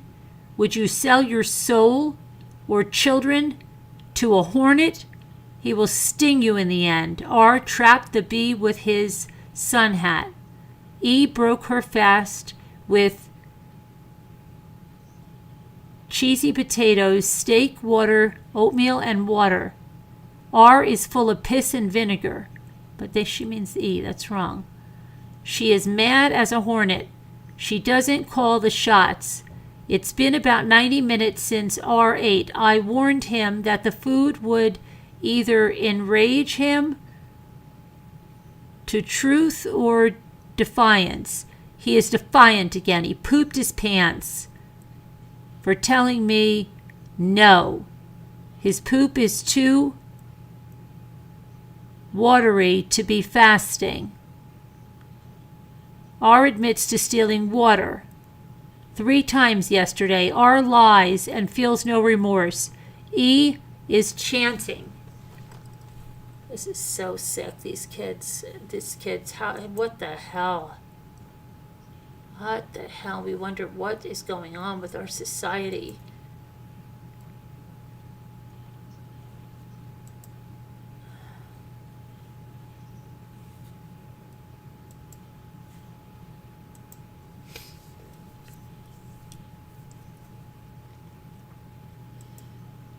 Okay, hang on. I think we are on page 10. Her journal. These selfish children. She's like Joan Crawford. Who desire only to take and lie and attack, have zero understanding of God's love for them. They don't know Jijo is selling her home. This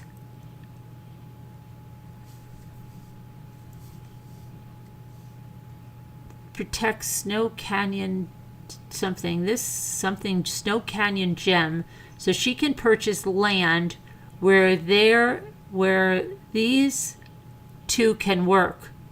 Jijo has been looking for property with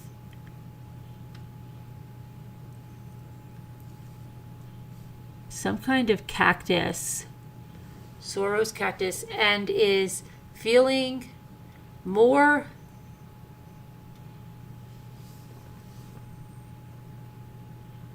the need to get these kids to open land. She is willing to consider less than ideal property for them. This is a spiritual matter. I can't in good faith leave you with these 2 gremlins. Gremlins? I don't even know if that's... I won't do that. They are God's children. Soros doesn't mother when souls are on the something. 1 hour later, we moved quickly. Jody and something, I think I have the wrong letter here, are going on a road trip to look for property in Arizona. Ruby has some cash in the bank. If their property is right, we can move on financing immediately. We decided the escalation of the kids is not manageable here. Now R is now sitting angry, defiant. E is lying on the floor. we will bring them in, or I will clean up out in the desert as he has pooped himself. He will then sit on the patio, shaded. Now I'll see him from the kitchen. I will bring into the cool house, and she can sit in the pantry. They will think they won. They will think they got what they wanted. They will relax, then pop. We will drop them like hot potatoes out in the desert. Their new home. You're going to get exactly what you asked for. Wow.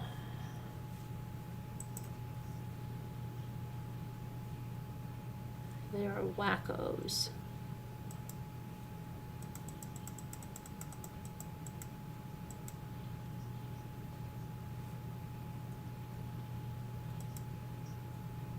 Oppositional force is required for growth, development, maturity. E and R have never experienced oppositional force. They are very weak-minded.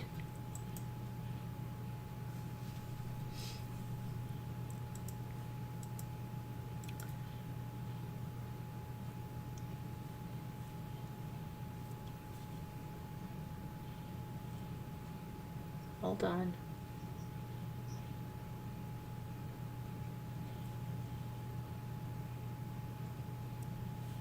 Oh my goodness, hang on a minute.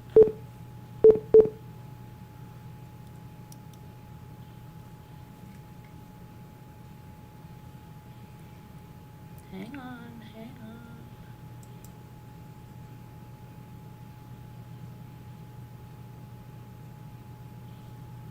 So gross, you're so gross.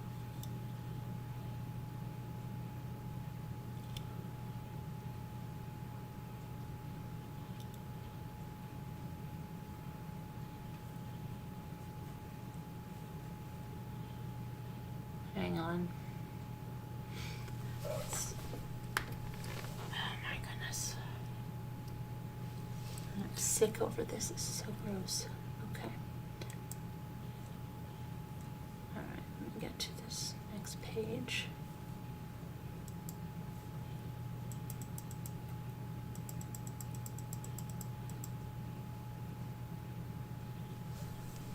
This is the page.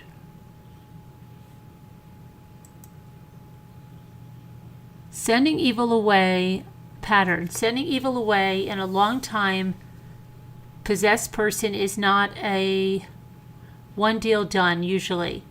These wicked spirits in E&R have been pals long before this life. How E&R got to come and get a body can only be explained in me advocating to be their mother. This is not a conceited statement. God knew I would take my responsibility to mother seriously. Jody volunteered to help. These two souls are very weak of mind. They are fools.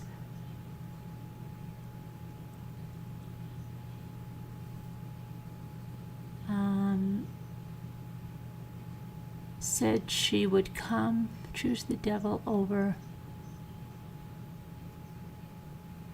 That E said she would choose the devil over something. What arrogant spew. God is patient not to split her with a bolt of lightning. You do not tempt a God who controls your very breath. The disdain and hatred they have for God is beyond my ability to describe. My spirit is offended.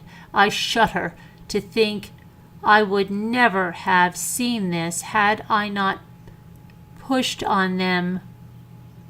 And then it's the holding principle. Boundaries will show you how much possession a soul has. The more boundaries, the more the soul will reveal itself.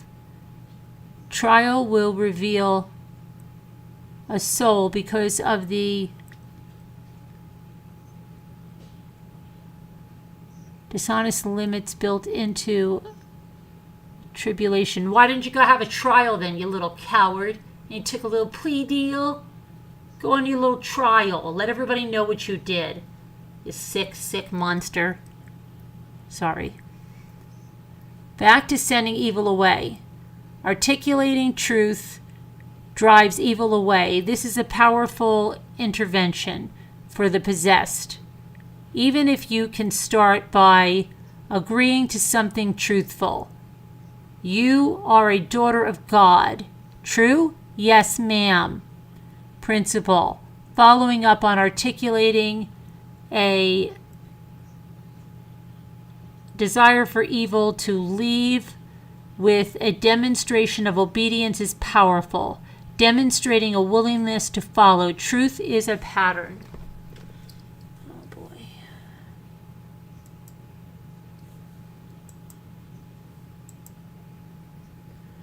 The Savior used in his interactions. Jijo, shall sell all you have and follow me. Oh, go sell all you have and follow me. Go and sin no more. Go wash 7 times. Tell no one. Go tell the something. Go and preach my gospel. Go feed my sheep. If you can engage a weak-minded soul in a physical activity of obedience, you can begin to break the bond Satan made with the weak. Physically stop the acting out behaviors. Begin physically doing good. From farm work, lifting boxes, exerting energy, exercises, jump rope, milking cows, weeding a garden, digging trenches. Satan cannot be where there is good. Oh my goodness gracious. Begin doing sweating for good. Heavy physical intensity. Capture your attention. The problem for ENR is the hard labor is all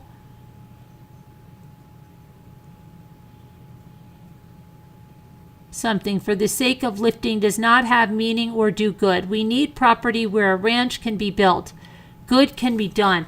Outcomes of proper chorus can be seen, experienced, and felt. And the kids need a good kick from a horse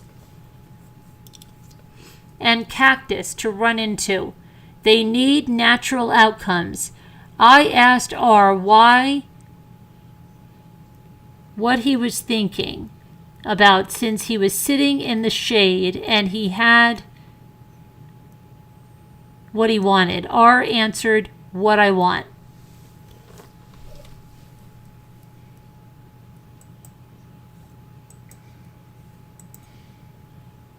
Me, what do you want? R. More different foods. A soft bed. Me, why don't you ask Satan? Do you think Satan will give you these things? R. No. Me, why not? R. Because he doesn't have the power. Me, why would you serve a God who has no power to give you your desires? Dumb. R. Silent. Okay. E had another episode with demons. She gives herself to them. She agreed to stop being deceptive with her facial expressions, crying and whining. Whining is the devil's voice. Whining is always a demon. E's hurt facial expressions blame me for her misery. It is E at the center of her misery. Her face is deceptive. After E did stairs, she sat on the park bench looking at the mountain views. She was told to sit and be still and eat her dinner. Carrots, hummus, grilled cheese, and water. E, in a power play, brought her empty plate to the door and then removed her sun hat.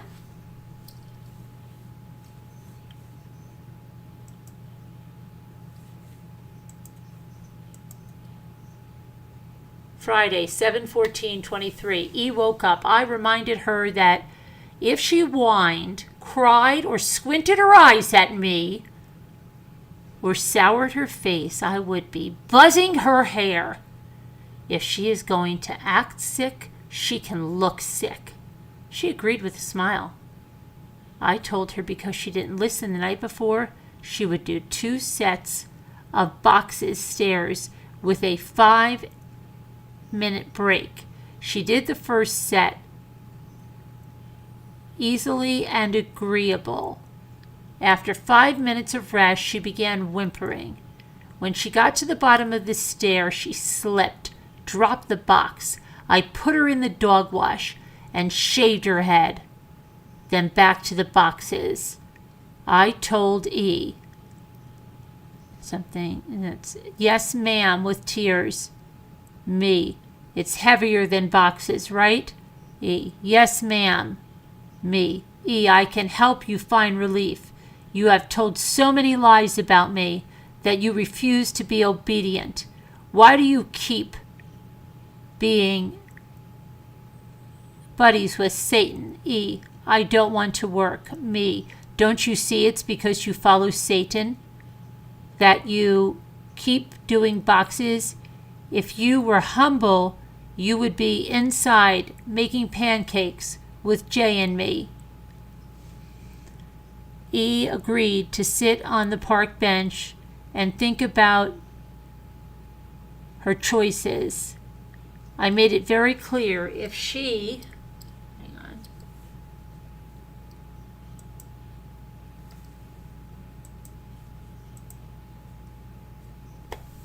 were to move, get up, fidget, talk, take her hat off, she would go back to work. E agreed easily. She promised to be obedient. After an hour on the bench, she began moving, looking around. I pulled her into the house, and I gave her more boxes. Now to R. Me. You like sleeping on the hard ground? I sleep in a soft bed.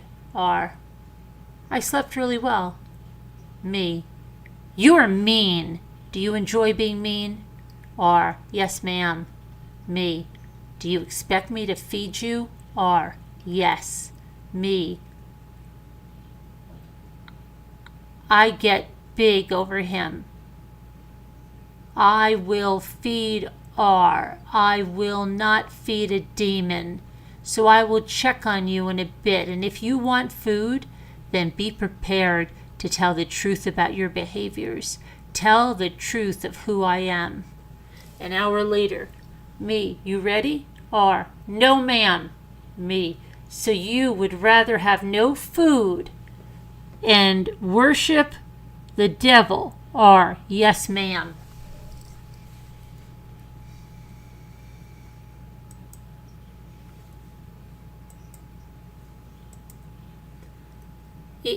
R.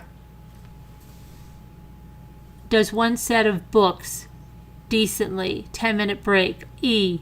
Oh, that's E. I'm sorry. E does one set of books decently. 10-minute break. E upset to do boxes. Gets them done. Sits on the park bench. 1 minute. Then picks G. Joe a blossom off of a plant. Defiant. More boxes. She refuses. Goes to sleep on the basement floor. E. Stand up. Stop picking your nose.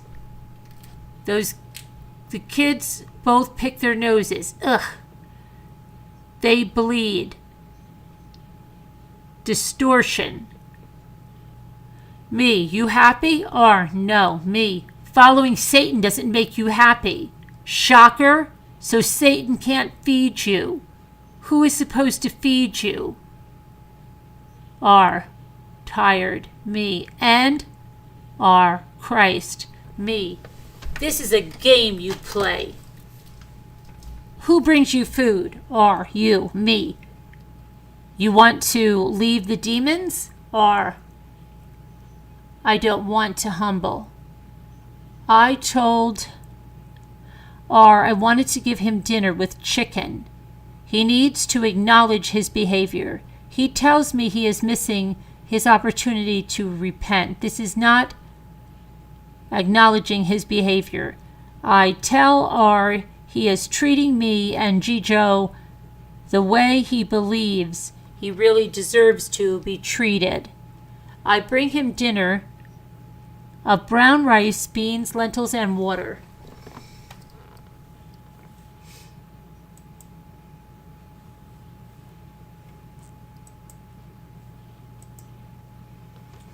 He takes the bowl and begins eating. I say, "No, thank you. Are you going to acknowledge the woman you've been abusing just brought your dinner?" Or, "Well, I would say thank you, but I wouldn't really mean it." With that, I reached down and grabbed his dinner and water and said, "Wow, wow." R tried to get back on what he said, tried going back on what he said with some explanation, and I stopped him. "I will not talk with a demon. Your soul is damned, and I will not hear your damnable words. Straight to bed." I don't know if that's E was. Hold on a minute.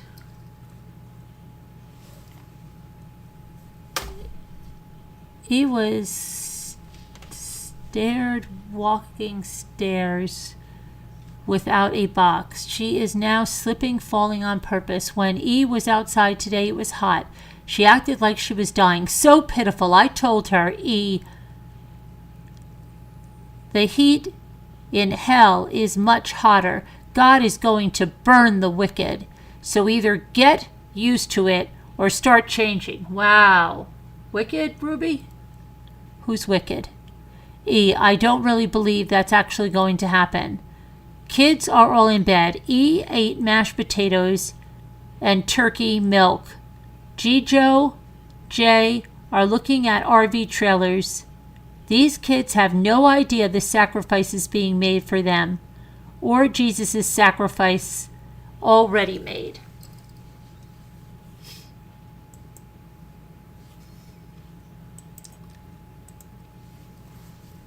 (7:15:23).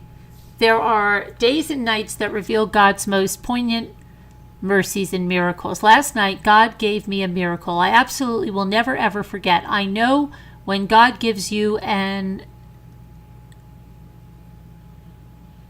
errand, you do the best you can to fulfill it. He will protect you. I went to bed around 12:10 a.m.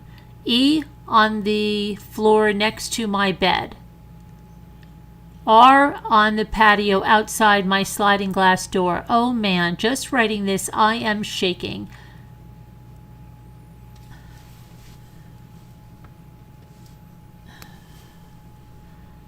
Something, sharing it. I am shaking sharing it. Pam hadn't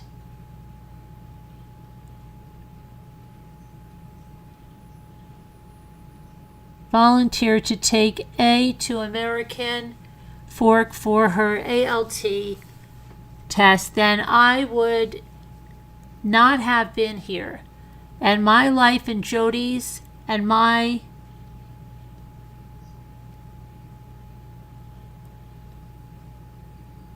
something would forever be different. At 2:45 a.m., I wake straight up out of bed. Straight up. I couldn't see R. He was gone. I spread the sliding glass door, and there was no sign of him. He did leave an arrangement of rocks in letters and words. He wrote me a message. Too scared, forgot how to read. I ran to Jody's room. Woke her up. She came out with me. The message said in Pebbles, jail. I will call when I get there. Jay and I scoured the house. Good. Jody got flashlights. Jody and I took her car, and I got E up and went in mine. Oh, good.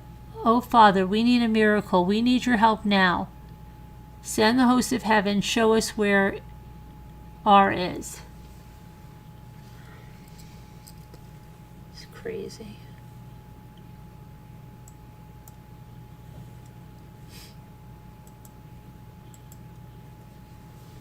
Please, please, Father, answer now. I've done everything you've asked. Protect me, protect Jody, protect us, protect us.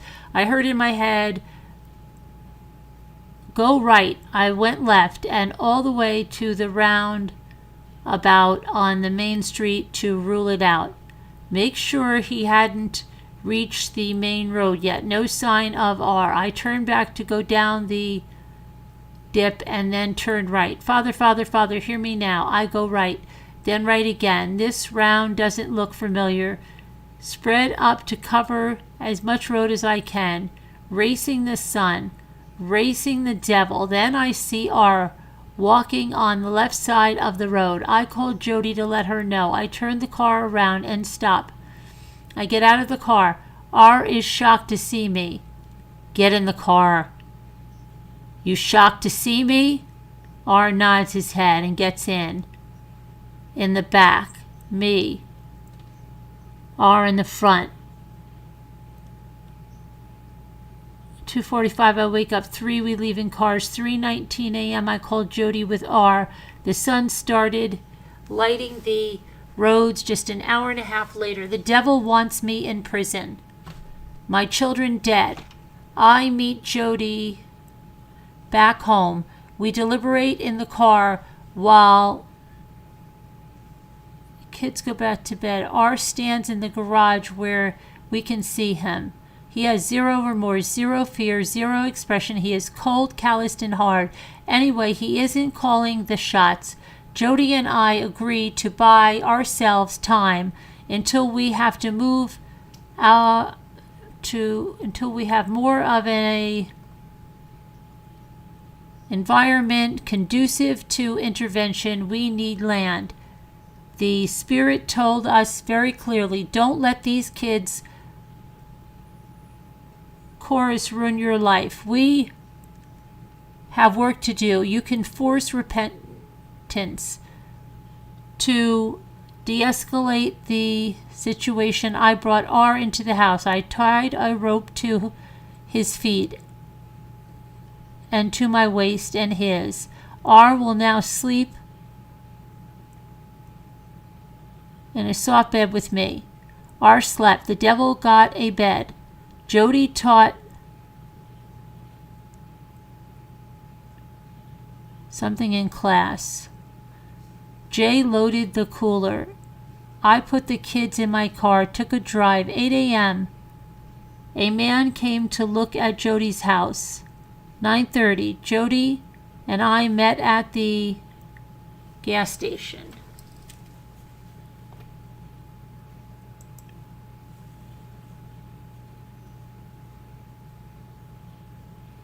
Wow, that's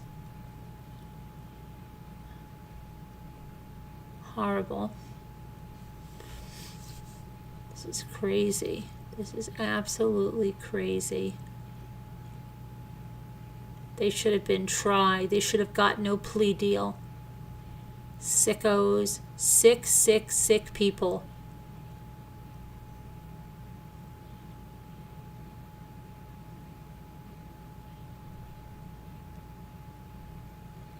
Wow. Just sick. What do you think of these people? What do you think of their plea deal now? You think they should have gotten that plea deal? They're wackos. He had to see those kids at some point. No, he didn't see them for a year, Kevin. Oh, he was manipulated, Kevin. He was manipulated. It's not his fault. It's not his fault. He didn't do anything. He was manipulated. Yeah, well, Gina, he disappeared on 7/15. He could have gotten out, a whole month and a half sooner. What she did to those kids. Kevin should be charged with abandonment of the kids. Yeah, she shouldn't be out. These two, neither one of them should be out of prison for the rest of their lives. before they let us know everything that was going on, you think like, oh, maybe it's just like they're getting, they're doing some things on YouTube, and it's like, no, this is disgusting, disgusting abuse. Neither one of them should be out. Neither one of them. That's great. Native Libra prayers for a full healing. Hi, Sandra M.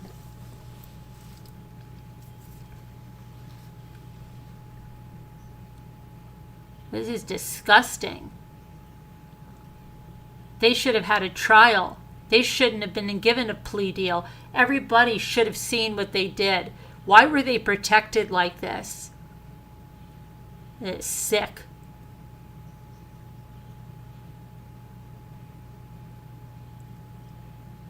They're just upset because they didn't take a picture and get all the money for it. What? Emmy? Hi, everyone. She reminds me of Lori Daybell. Oh, I don't know. She's worse than Lori Daybell, I think. Way worse.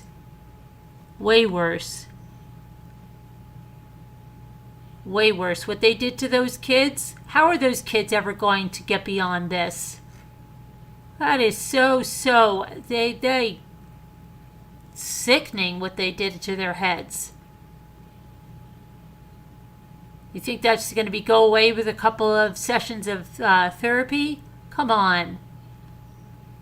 This just should have been known. They shouldn't have been able to take any plea deal. They made it sound like, yeah, okay, like that they never got to this. I mean, they said like certain things about it was bad enough. But what is actually here, what she actually says, does, believes, how she torments these kids in her own words, and both of them, and their bodies, what their bodies look like. I think she should be doing the exact same thing, and she should be treated the exact same way. She should be in those saran wrap shackle things. She should be out there climbing stairs with boxes and given no food for 3 days, and then given food and have it taken away, and she should be told what a horrible really, what a psycho. Sometimes you see people attack like certain people on YouTube, like mom bloggers and stuff, and just because, I don't like they're taking this trip or that trip or whatever. But this is beyond that. This is beyond anything we saw. We saw she was crazy, like about the lunch thing. Okay, but I don't think people ever thought she was doing this sick psycho stuff. And Kevin, sorry, Bubby, doesn't excuse you that you weren't there. Doesn't excuse you that you moved out of the house because somebody manipulated you and told you had a pee addiction. Get out of here, okay? Get absolutely out of here. Where were you when you were in the videos and your wife was punishing your kid for pulling a prank that they were going on Disney World, which I don't even think is anything bad. It's a freaking prank, Kevin. Okay? You have the kids all over YouTube. They probably learned it on YouTube, but you took his bedroom door off. You took his bed out. He had no more bedroom. He was sleeping in a beanbag. Then you brought him to a boot camp for that. Come on. Sick sickos. Sorry, they're sick.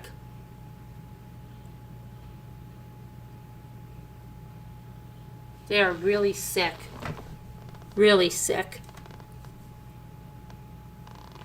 Neither one of them deserves to come out of prison. Neither one of them. And Kevin deserves you. He wants custody of these kids now? Really? I really hope they're looking into that. And they don't go ahead. It seems to me he wants the money from Jody's house for therapy. You're telling me you don't have insurance for these kids, Kevin? That sounds kind of suspect to me, okay?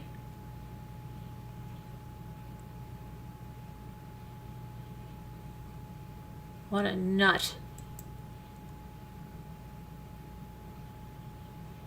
What a nut. Doesn't see his kids for a year. Tells the police, Jody made me move out. They moved this therapist in their house. She went on their anniversary dinners. This two Einsteins think this is okay. Kevin thinks it's okay. Right? He was a little resistant at first. But remember, this is the same guy that couldn't buy a donut.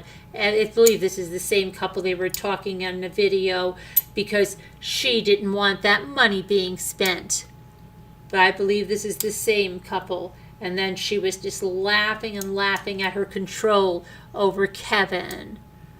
Well, Kevin, these are your kids. And it's not going to fly what you said. At least it shouldn't. Wow, what a bunch of just really disgusting people. How are these kids ever going to overcome this crap?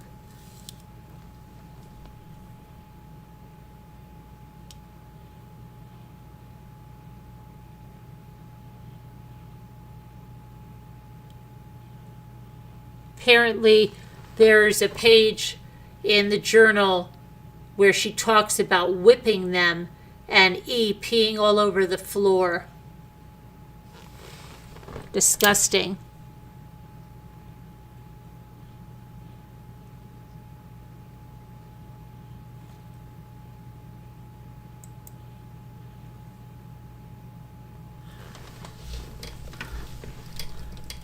Her parents support her, and they know this. I would like to see how her parents raised her.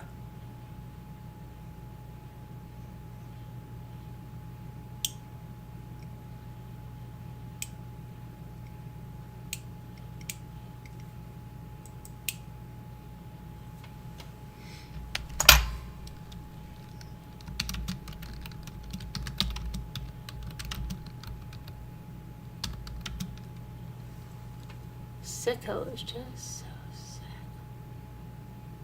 Oh my gosh. Hang on a minute.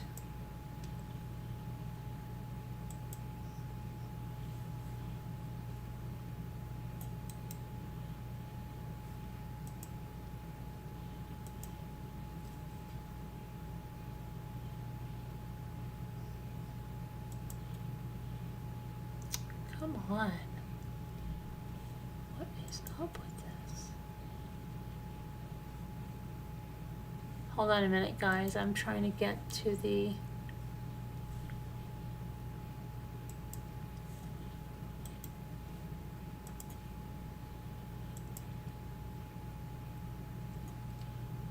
Okay, let me see here.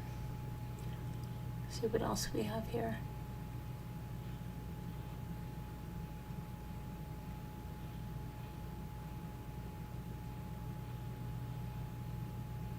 People are just infuriated by these journals and stuff.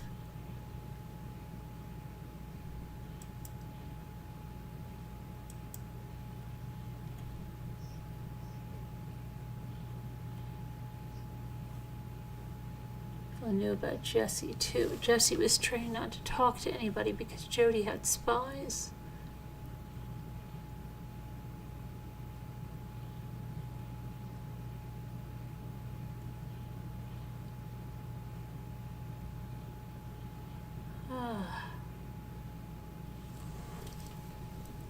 The one line where she says she'll keep at it until the day R dies.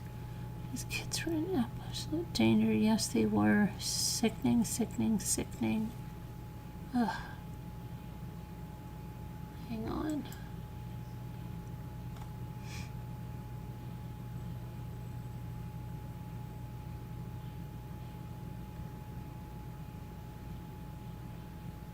Who did they call from?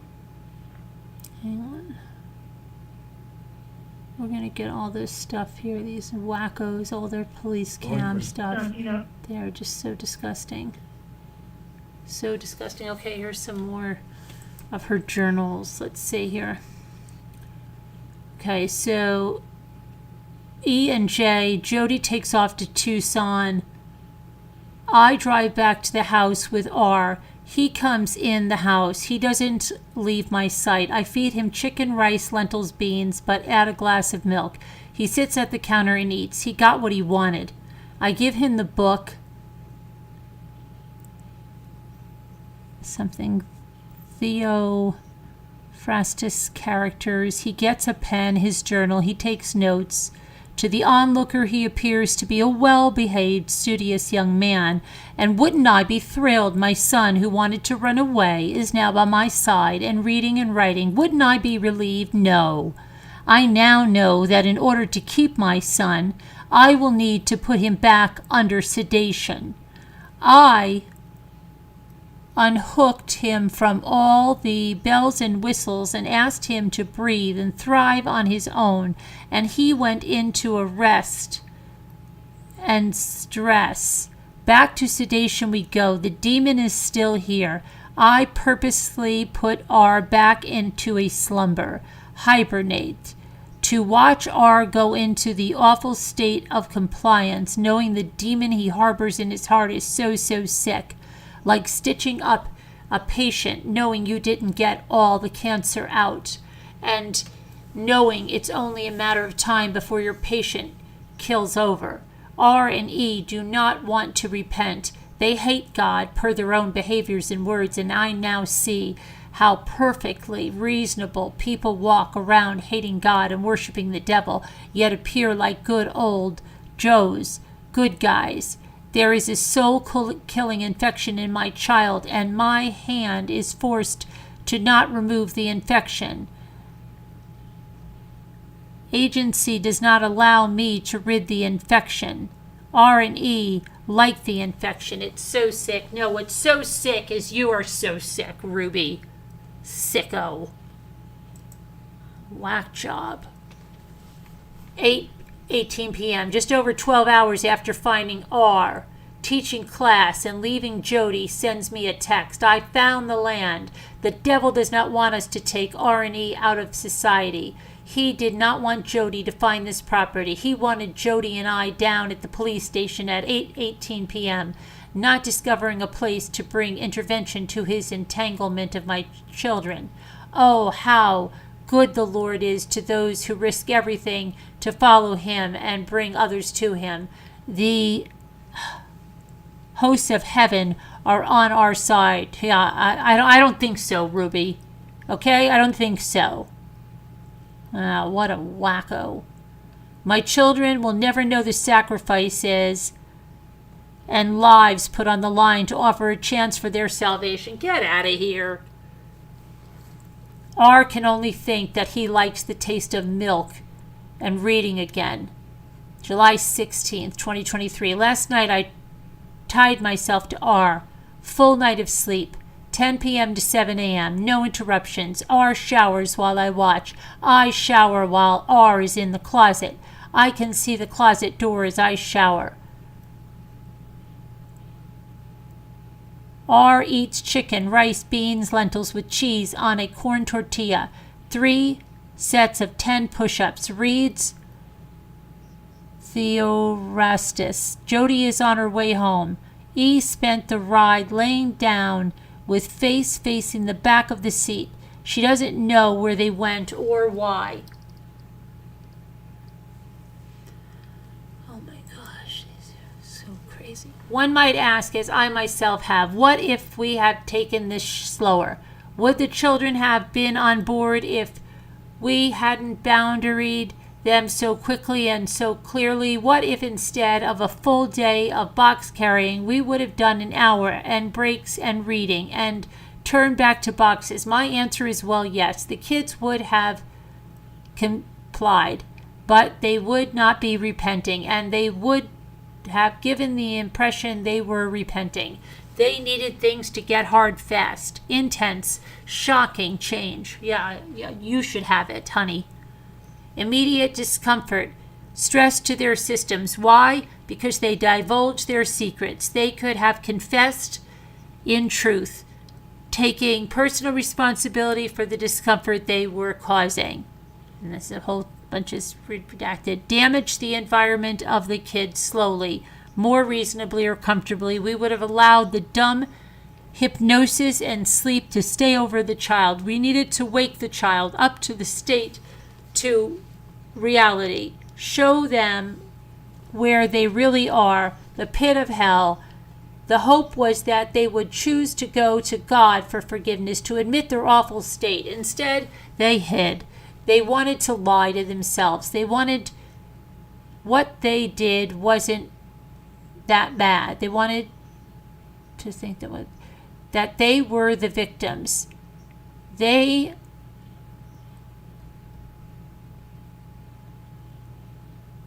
are the persecutors, that burning in hell isn't real, that God is that mad, that God doesn't even exist. They deny the power of God.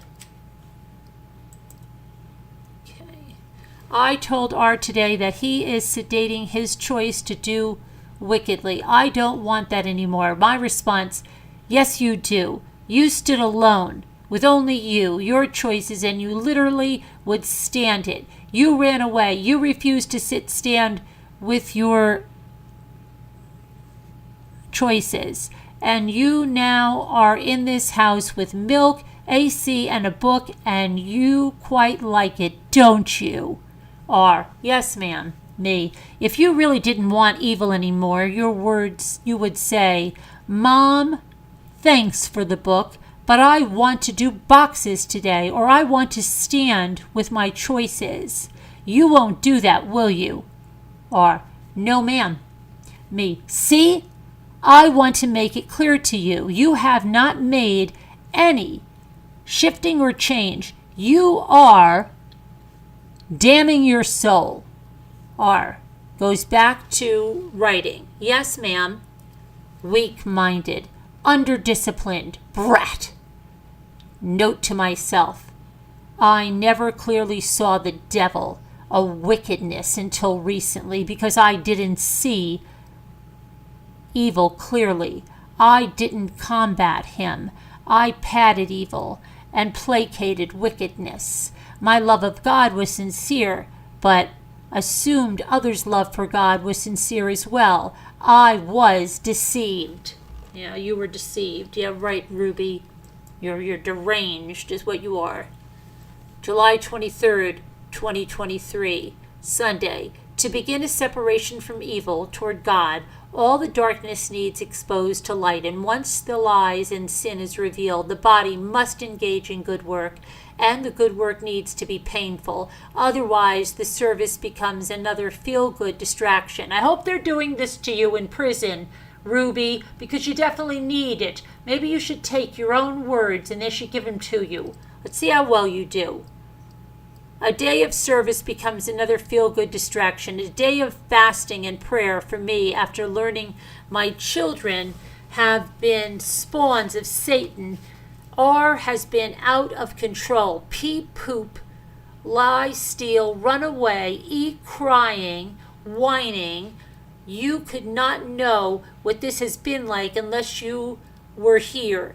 Jody and I took E out to the desert. She refused to stay quiet and would scream and scream. Jody found a reservation cemetery. Something cemetery. She went out in the heat barefoot, still tried to run. She screamed for another family. Water, food, care, love. Oh, Eve, a manipulative ploy. You are loved and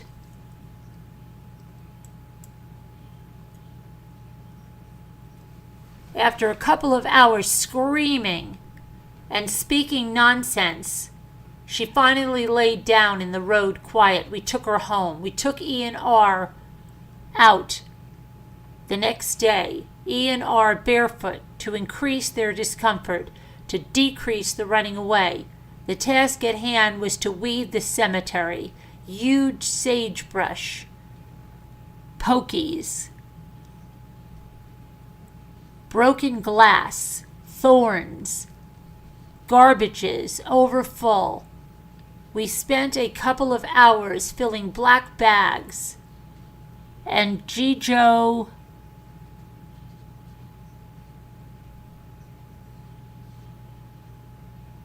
Teachers. Truck bed. The kids began to mellow out a bit. R looked for shade and cheating. We went out the next day and again today, 5 hours of weed pulling. R finally started getting the hang of it. This is getting easier. I feel I'm getting stronger. I want to pull the weed out of my heart. What am I doing with my life? I don't want to live like this anymore. All children need this experience of pulling obnoxious weeds, sweating in the sun, working while thirsty, and knowing what doing an anonymous act of service feels like. They are each beginning to see how the cemetery looks after days of their hard work. Yesterday, R was devious and put his head in the toilet. What? He said he was hot and wanted to cool off. Jody and I reflected how disgusting and deviant that is. He's a problem. That R has no problem being gross. July 25th, 2023, Tuesday, 7 to 8:30 a.m., women's group. 8:30 a.m., Ruby takes E, R, and J to the cemetery. Each child is given a bag to pick up broken glass and weeds. We work for about 15 minutes, and a red vehicle with a woman, Indian, shows up. She sits and watches us for about 15 minutes, taking photos, pictures, or video. I tell the kids to stay right by me and keep their faces from being pictured. We continue to pull weeds. The woman gets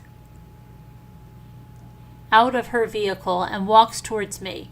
What are you doing here? You don't belong here. This isn't your land. You're trespassing. I tell her I'm weeding. She tells me, how would you feel if I came and poked around your cemetery? What are you stealing? Me? Nothing. We are weeding, picking up trash. She wants to know what's in the bags. I say weeds and broken glass. You can see for yourself. She tells me to leave the bags and get off of her land.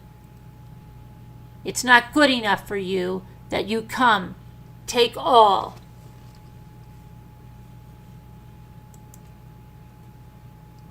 Our land, and now you want more. What you have isn't good enough. You have to come take our cemeteries too? What's wrong with you? You were not raised right. So much disrespect. I told her I do not mean any disrespect. I'm honoring your people. I'm offering. She would not let me get any words in. I collect my children and walk to the car. She yells at the kids that they will grow up to be just like their mother, white and full of privilege. Mind your own business. Get out. I'm filing a police report. I tell the kids to get into the car. And she wants me to wait so she can get a good photo of us. The license plate. I don't think so. We drove off as she stumbles to get her camera app up. This woman was projecting all of her anger, aggression onto me. She told me I was walking around acting like I owned the place when that is what she was doing. She wasn't raised right. She was disrespectful. We leave. Talk to E&R about this woman was attacking us with her distortion. Yeah, her distortion. A couple days ago, we met a woman who thanked us for keeping the graveyard clean, and now this woman tells us we are aggressive when really she is the aggressor. I told the kids it's exactly what they say they are doing. I'm helping them. They mock, reject my help. God sent me to help them repent, and they turned on me. They turned me away. The kids seem a bit affected because they are so numb. I didn't know how long it will hold. R is very emotional. E, not so much. She is seeing and hearing evil. I told her that she invited evil. It's her charge. It's her charge to now send them away. You created this, E. The good news is because you created this, you can destroy this. Send them away. August 1st, 2023, Tuesday. Jody went to Tucson today to look at property of 500 acres. E and R are both defiant and unwilling to soften. E this week was perpetually screamed outside. I attended her and took her to Hellhole Road. Yes, there is such a road on your way to Las Vegas. She was to run on the dirt road. She ran for a bit, then started manipulating. I told her to run up an incline on a hillside, touch a tree and return 100 yards max. She threw herself into a tree.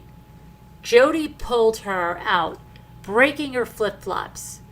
After an hour of E jumping in bushes, we got in the truck to find a cactus, walked up to the cactus, and threw herself in the middle of it. It was unhuman. She acted like it didn't hurt at all. She cuddled right in.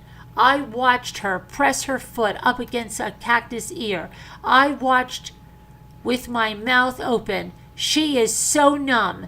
After being cozy with the cactus, E got up and spoke with Jody for about 10 minutes, and Jody and E walked to the truck. I rolled down the window and I said, "May I have permission to speak?" "Yes." "Can I have another chance at running up the hill?" "Yes." We get in the truck and drive to the hill. E gets out, comes to my window. "Mother, what would you like me to do?" I instructed her to run to the dead tree and then come back. E replied, "I would rather jump into a cactus." What evil, what deception this girl would choose to die, shot a die, then to humble and do what she is told. There is no pain point where she will turn. The next day, July 30th, Sunday, we put E in the closet and contemplate what to do. She screams much of the day. She doesn't get water. If she screams, she refuses to eat. July 31st, Monday, Jody wakes up from a dream. God lets her know we have done everything we can to get E's attention.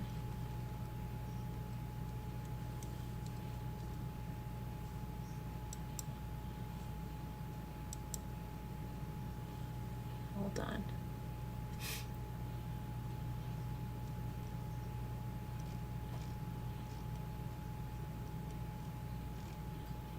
Food for work. Oh my gosh, that scared me.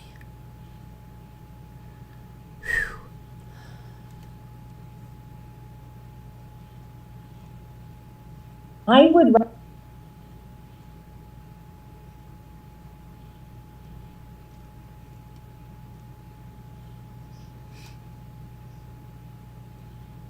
Hold on.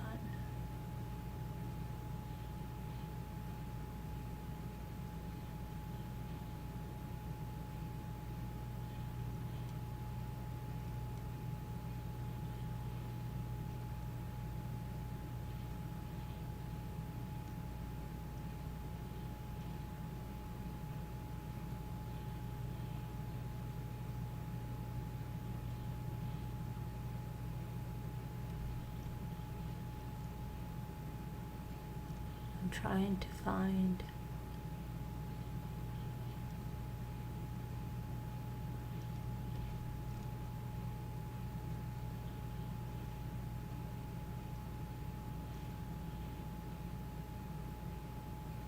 Just another way.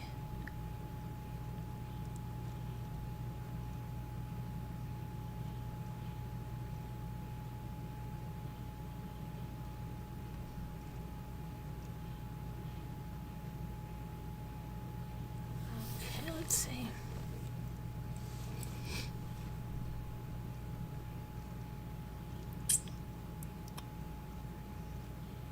I'm gonna have to get all the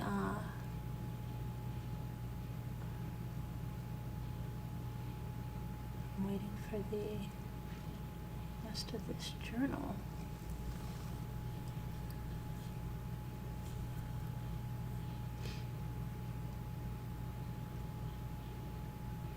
Bonnie. Who is Bonnie? Her sister? Is her sister freaking Bonnie?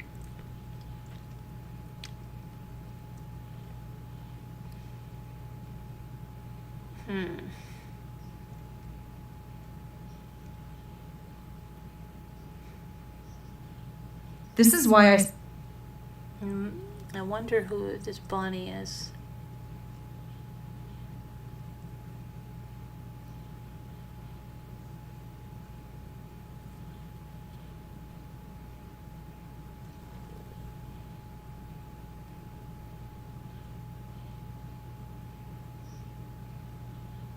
Oh, hold on a minute. There's a... What? Kevin Franke. Letter read in the Utah Senate. Kevin Franke. Let's see what you said there. Let me see. Where's his letter?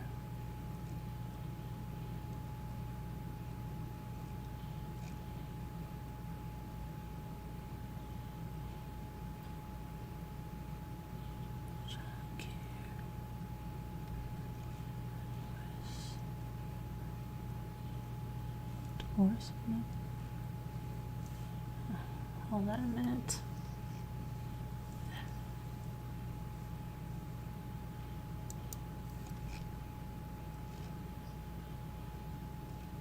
Welcome to the... Oh my gosh, it's so scary. I hate these hats.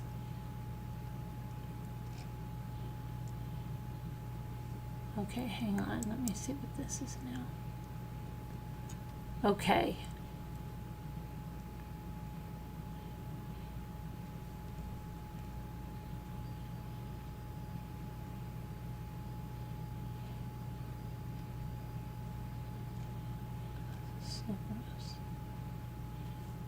Let me go over here back to this.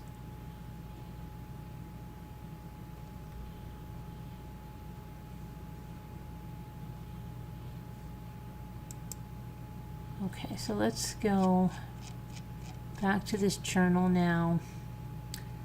And then we've got 8-1. Jody pulled her out, breaking her... Okay, we read that already. Hold on it. I witnessed... Oh, no. Jody carried her back to the closet in East Green and sulked and was given lunch. Ruby gave her water and then scriptures. It is her first opportunity to have reading materials since coming to Jody. R says to E, when you see God, he will judge you out of these books. Did you honor your mother? No.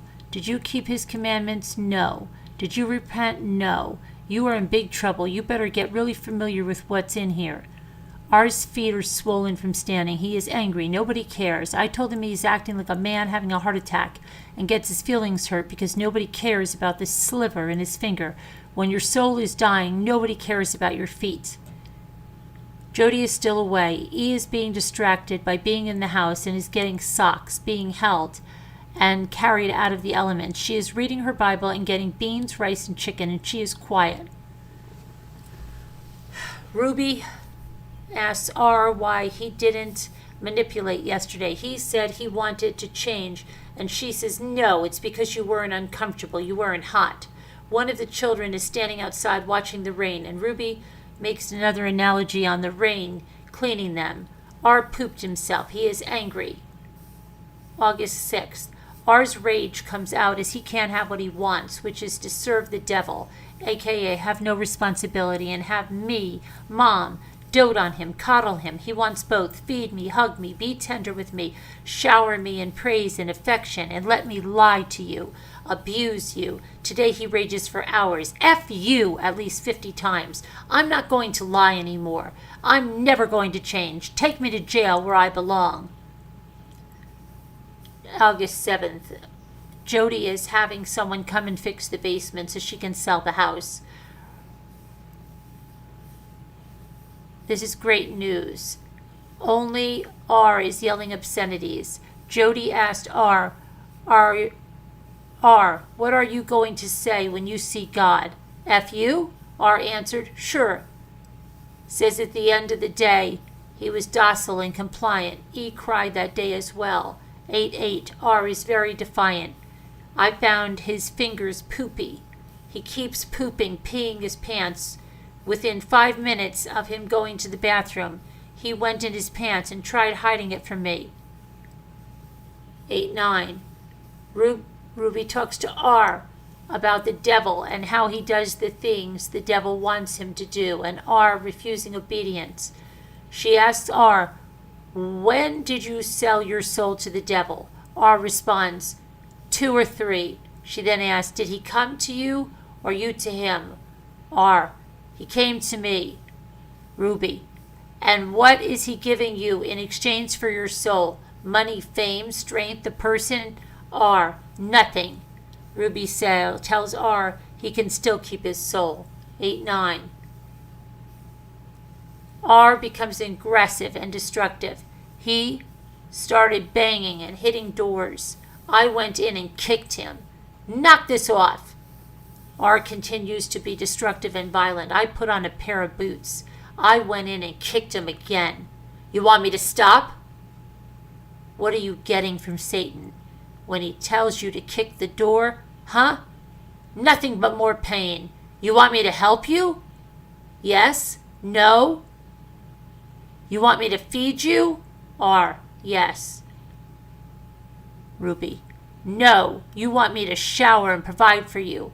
R, yes. Ruby, no. You want to serve the devil and fight me and destroy all that I provide and then expect me to give to you? Go ask the devil to help you. Go ask the devil to feed you. Ruby leaves R in the closet and says, I get that you're rageful. I get that you're angry. You should be. But you've got to aim that anger in the correct direction. You keep aiming it at me. I'm trying to help you get your life back. Get angry and denounce Satan. R starts calling Satan a big lying piece of baloney. 8-9. He continued raging, yelling and crying, I believed you, and what do you give me? Nothing but pain. You lie, and I believe you. I'll admit it. I've been a fool to follow you, but no more. It's not too late. I can turn my life around. Get lost. Get lost. I can get my life back through obedience. Ruby questions if it is sincere. R is manipulating his hand. Wet his pants. Ruby lectures, this is the only way out of pain is to humble yourself. She says, show God how you have desecrated your precious body, how you misuse your body. Beg him to help you. R prays and wants to repent and says he knows he can change and that he's been such a fool. 8-10. Jody and Jay are in Arizona. Ruby is watching R in the closet and E on the back patio. It is warm and raining. She tells R the rain is cleaning the rocks from dirt and R's urine. She tells E to feel the rain clean her. Ruby asks R what he is thinking about, and he responds, how my choices have led me here. She then says to him, did you know you were in a dark pit of despair? And she explains, but that part's redacted. And then E stands in the rain for 2 hours. 8:15. There's pages that are redacted completely. Ruby writes, when a human is not humble, you have to get to a breaking point of confessing. She explains R never would have disclosed his sins had he not had a hope that confessing would bring a sense of relief, and describes how his only relief is confessing. Ruby then says, the world we live in today does not support children being uncomfortable. They, the adults, are uncomfortable with children being uncomfortable, and so children are comforted, entertained, and distracted from the need to confess and change. Stripping down a child's world to the basics of beans and rice and hard work would be considered abuse, and it's not. It's necessary for the prideful child. Now that R has his behaviors out, all of them, he feels like a failure, a monster, useless, worthless. The relief he felt in confession was short-lived, and now there is no shame, maybe another word, can't tell, to hide. So he becomes overly aggressive, destructive, and combative. Foul language I've never heard is now pouring out. It's only distraction, poop, pee, damage. The despair comes in. He is weak, infectious. hopeless, and never felt worse, is set up from the devil. Now is the work. This is 8:15, 8:16. 3 months of consistent boundaries it has been in putting up with his terrorizing to get his confessions out. Who would do this in the real world? I don't know of anyone who would feed their kid in America beans, lentils, rice, and chicken for 3 straight months and refuse all distractions. And this is why Americans are so full of sin and are ready for destruction. They won't repent. Shut the F up. Oh, wow. I'd like to punch her in the face. I'm sorry. The date is now August 18th, 2 weeks before the arrest. It's the second day. R is jumping on a mini trampoline. He struggles with balancing and coordination. Ruby asks him to take off one sock while trying to balance on the opposite foot. R falls on his face and his nose starts bleeding, and Ruby gives him a wet rag and toilet paper. He blows his nose so hard he gets new blood on his face and shirt. Ruby says the easiest exercises he is asked to do, but he refuses with the decrepit stature you would expect of a 90-year-old.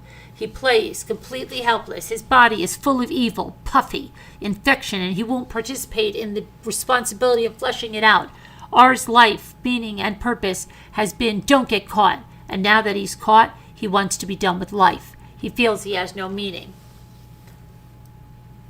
8:21 to 8:22 is partially redacted. August 21st, Ruby says, poking is a strategy technique R seems to respond to. Poking, pouring cold water, towel whip. August 28th, first day, R soaked, jumped as told. He did wet his pants twice. Ruby explains how the hail in St. George is a mystery and that it is a heavenly validation of intervention. 3 days before the arrest, 8:27. A visit for a week the previous week. A visited for the week the previous week, and Ruby took her back to Springville on that Friday. J, A, Pam, and Ruby packed 20 boxes and took them to a storage shed in Springville. A gives her a 2-week notice to her job. R spent the 22nd to the 25th peeing and pooping. He is out of control. He is deviant, abusive, and mean. He refuses to do what he is asked. Just when I think we have found a technique that will work, R digs in and fights harder, willing to try anything that would grab his attention. I whipped him with a belt yesterday. E, too. She peed all over Jody's garage floor, screamed at her, and lied to her. She is out of control. E seemed to give me her attention after the whipping. She swept the garage with some muscle, again, hard to tell what that word is, and mopped it. She did a good job. R increased his defiance.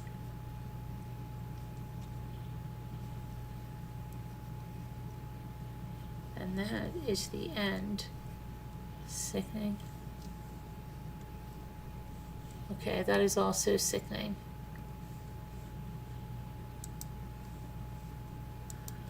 Oh my gosh. Hi, Murder of Crows. Hi, Jeanette.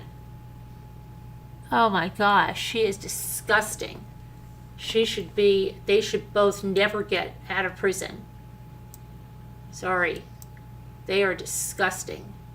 And everybody should have known the extent of what they did. Plea deal. She gave nobody any mercy. Why is she given a plea deal? Wow, and her parents are in support of her. I'd like to see how she was raised. Disgusting. All right, let's do the word cookies because I've got a lot of things to do tomorrow morning.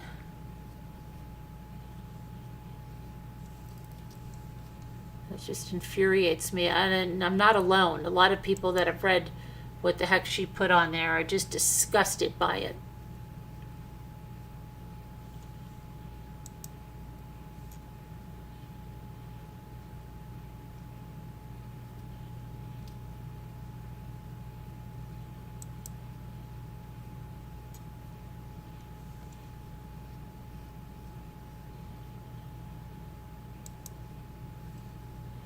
So gross. Oh my gosh, so gross. Okay, all right.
Hmm.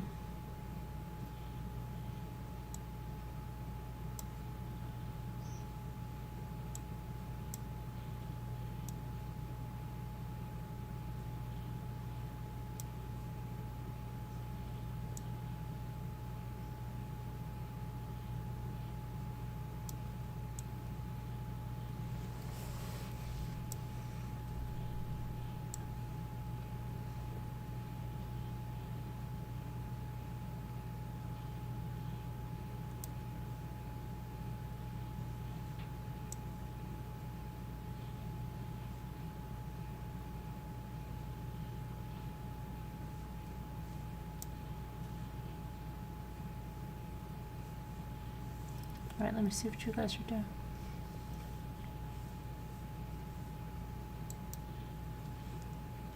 Dryish hybrids. Hybrid.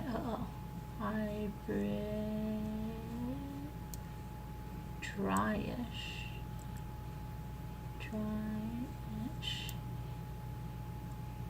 Okay.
Hybrid. There we go. Oh, that was ridiculous. I didn't like that one. I didn't like that one at all. A tool. I didn't like that one at all. Let's do a little bit of this one and then we're going to go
Inbound. Okay. Very good.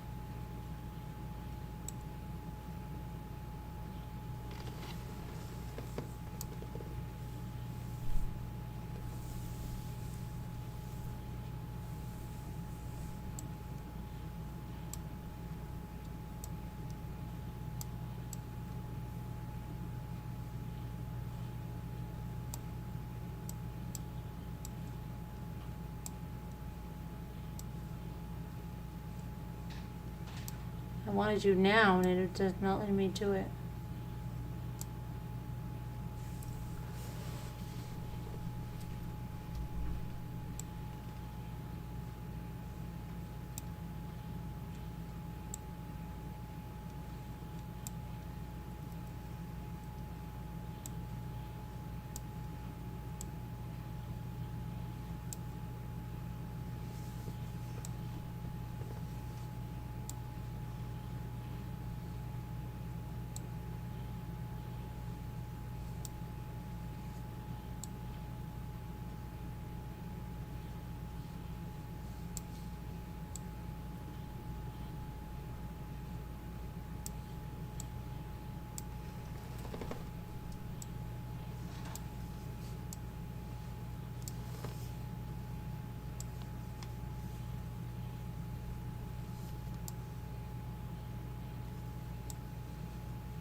Oh, bio, yeah.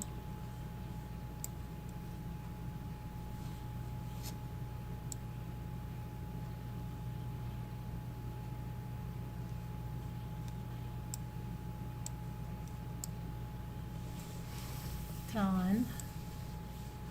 Dawn, dawn, dawn, dawn, dawn, dawn, dawn, dawn, dawn, dawn, dawn, dawn. Dub. Okay, and then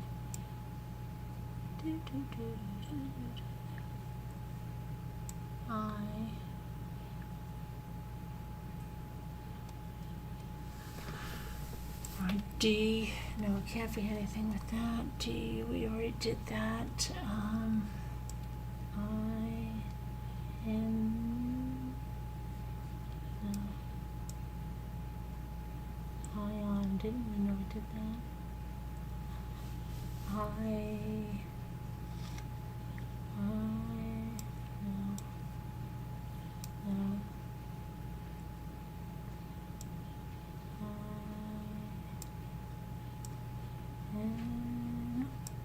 What do we do here?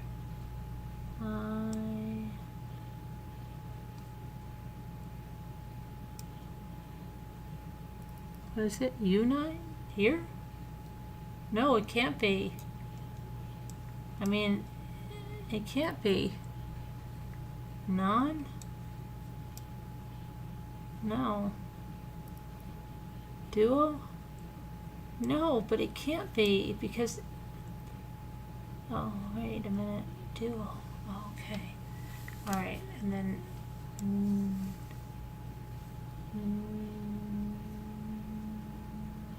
non. Why isn't it non? It has to be nub. Yeah. And then... bond. Bind. Okay, and then this one here has to be noun, has to be, let's see,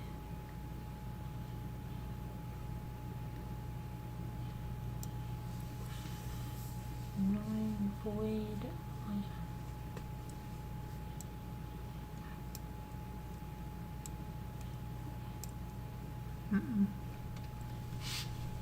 So what would have to be N, no, O, no, N-U,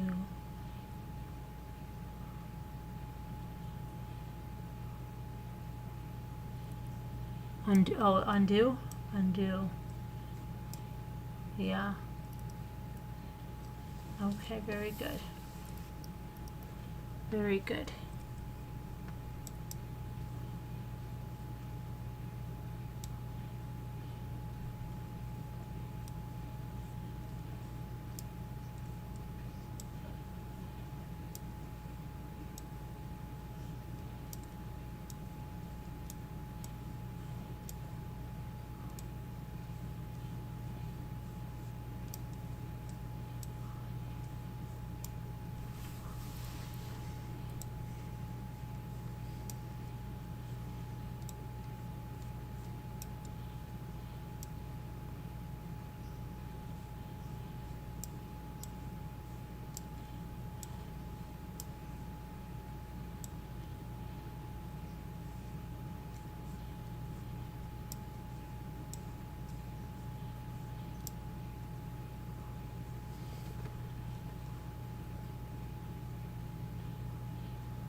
Miami.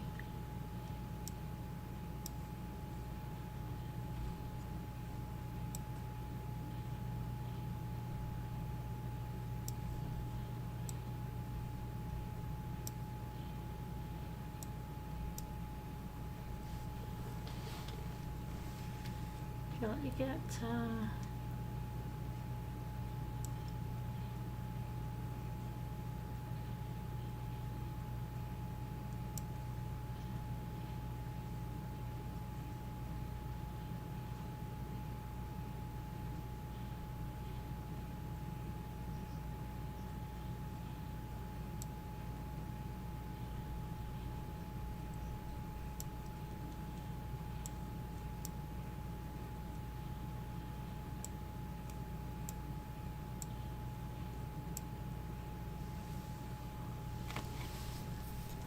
okay, let's see.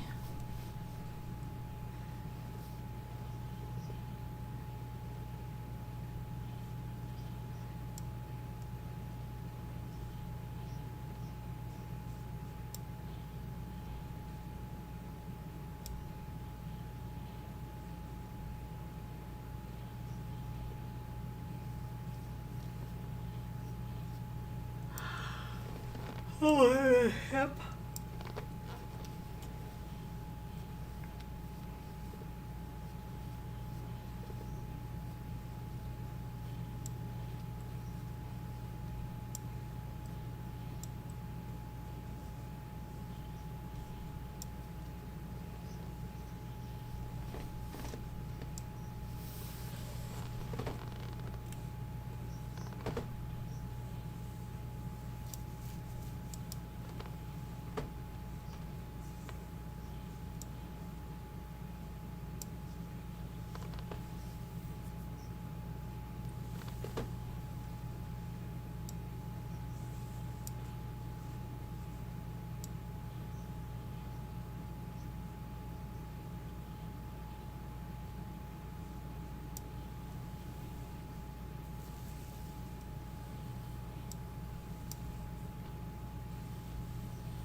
I did prim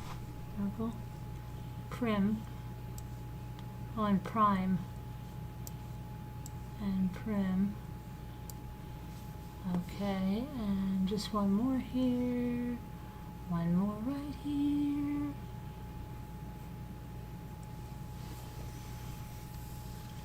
Oh, Ira. Shoot.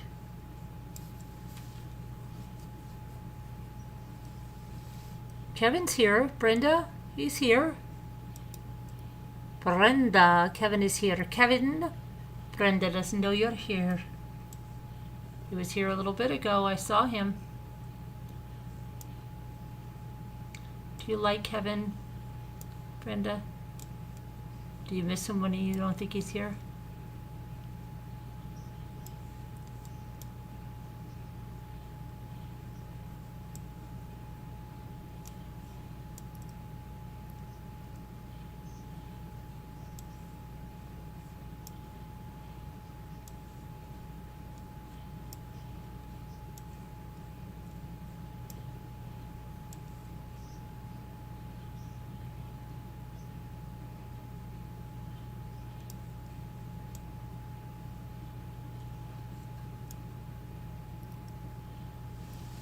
Premium.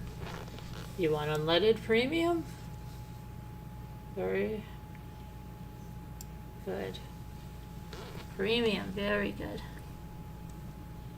Per.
Okay, I think we're gonna call it a night here. Thank you guys so much for watching. We're gonna try to be on with an auction tomorrow as soon as we can. Love you guys. God bless. Prayers. Be good. See you tomorrow. Everybody be nice and be good. And see you tomorrow. Bye. Good night. Love you guys. God bless. Prayers for all that need 'em.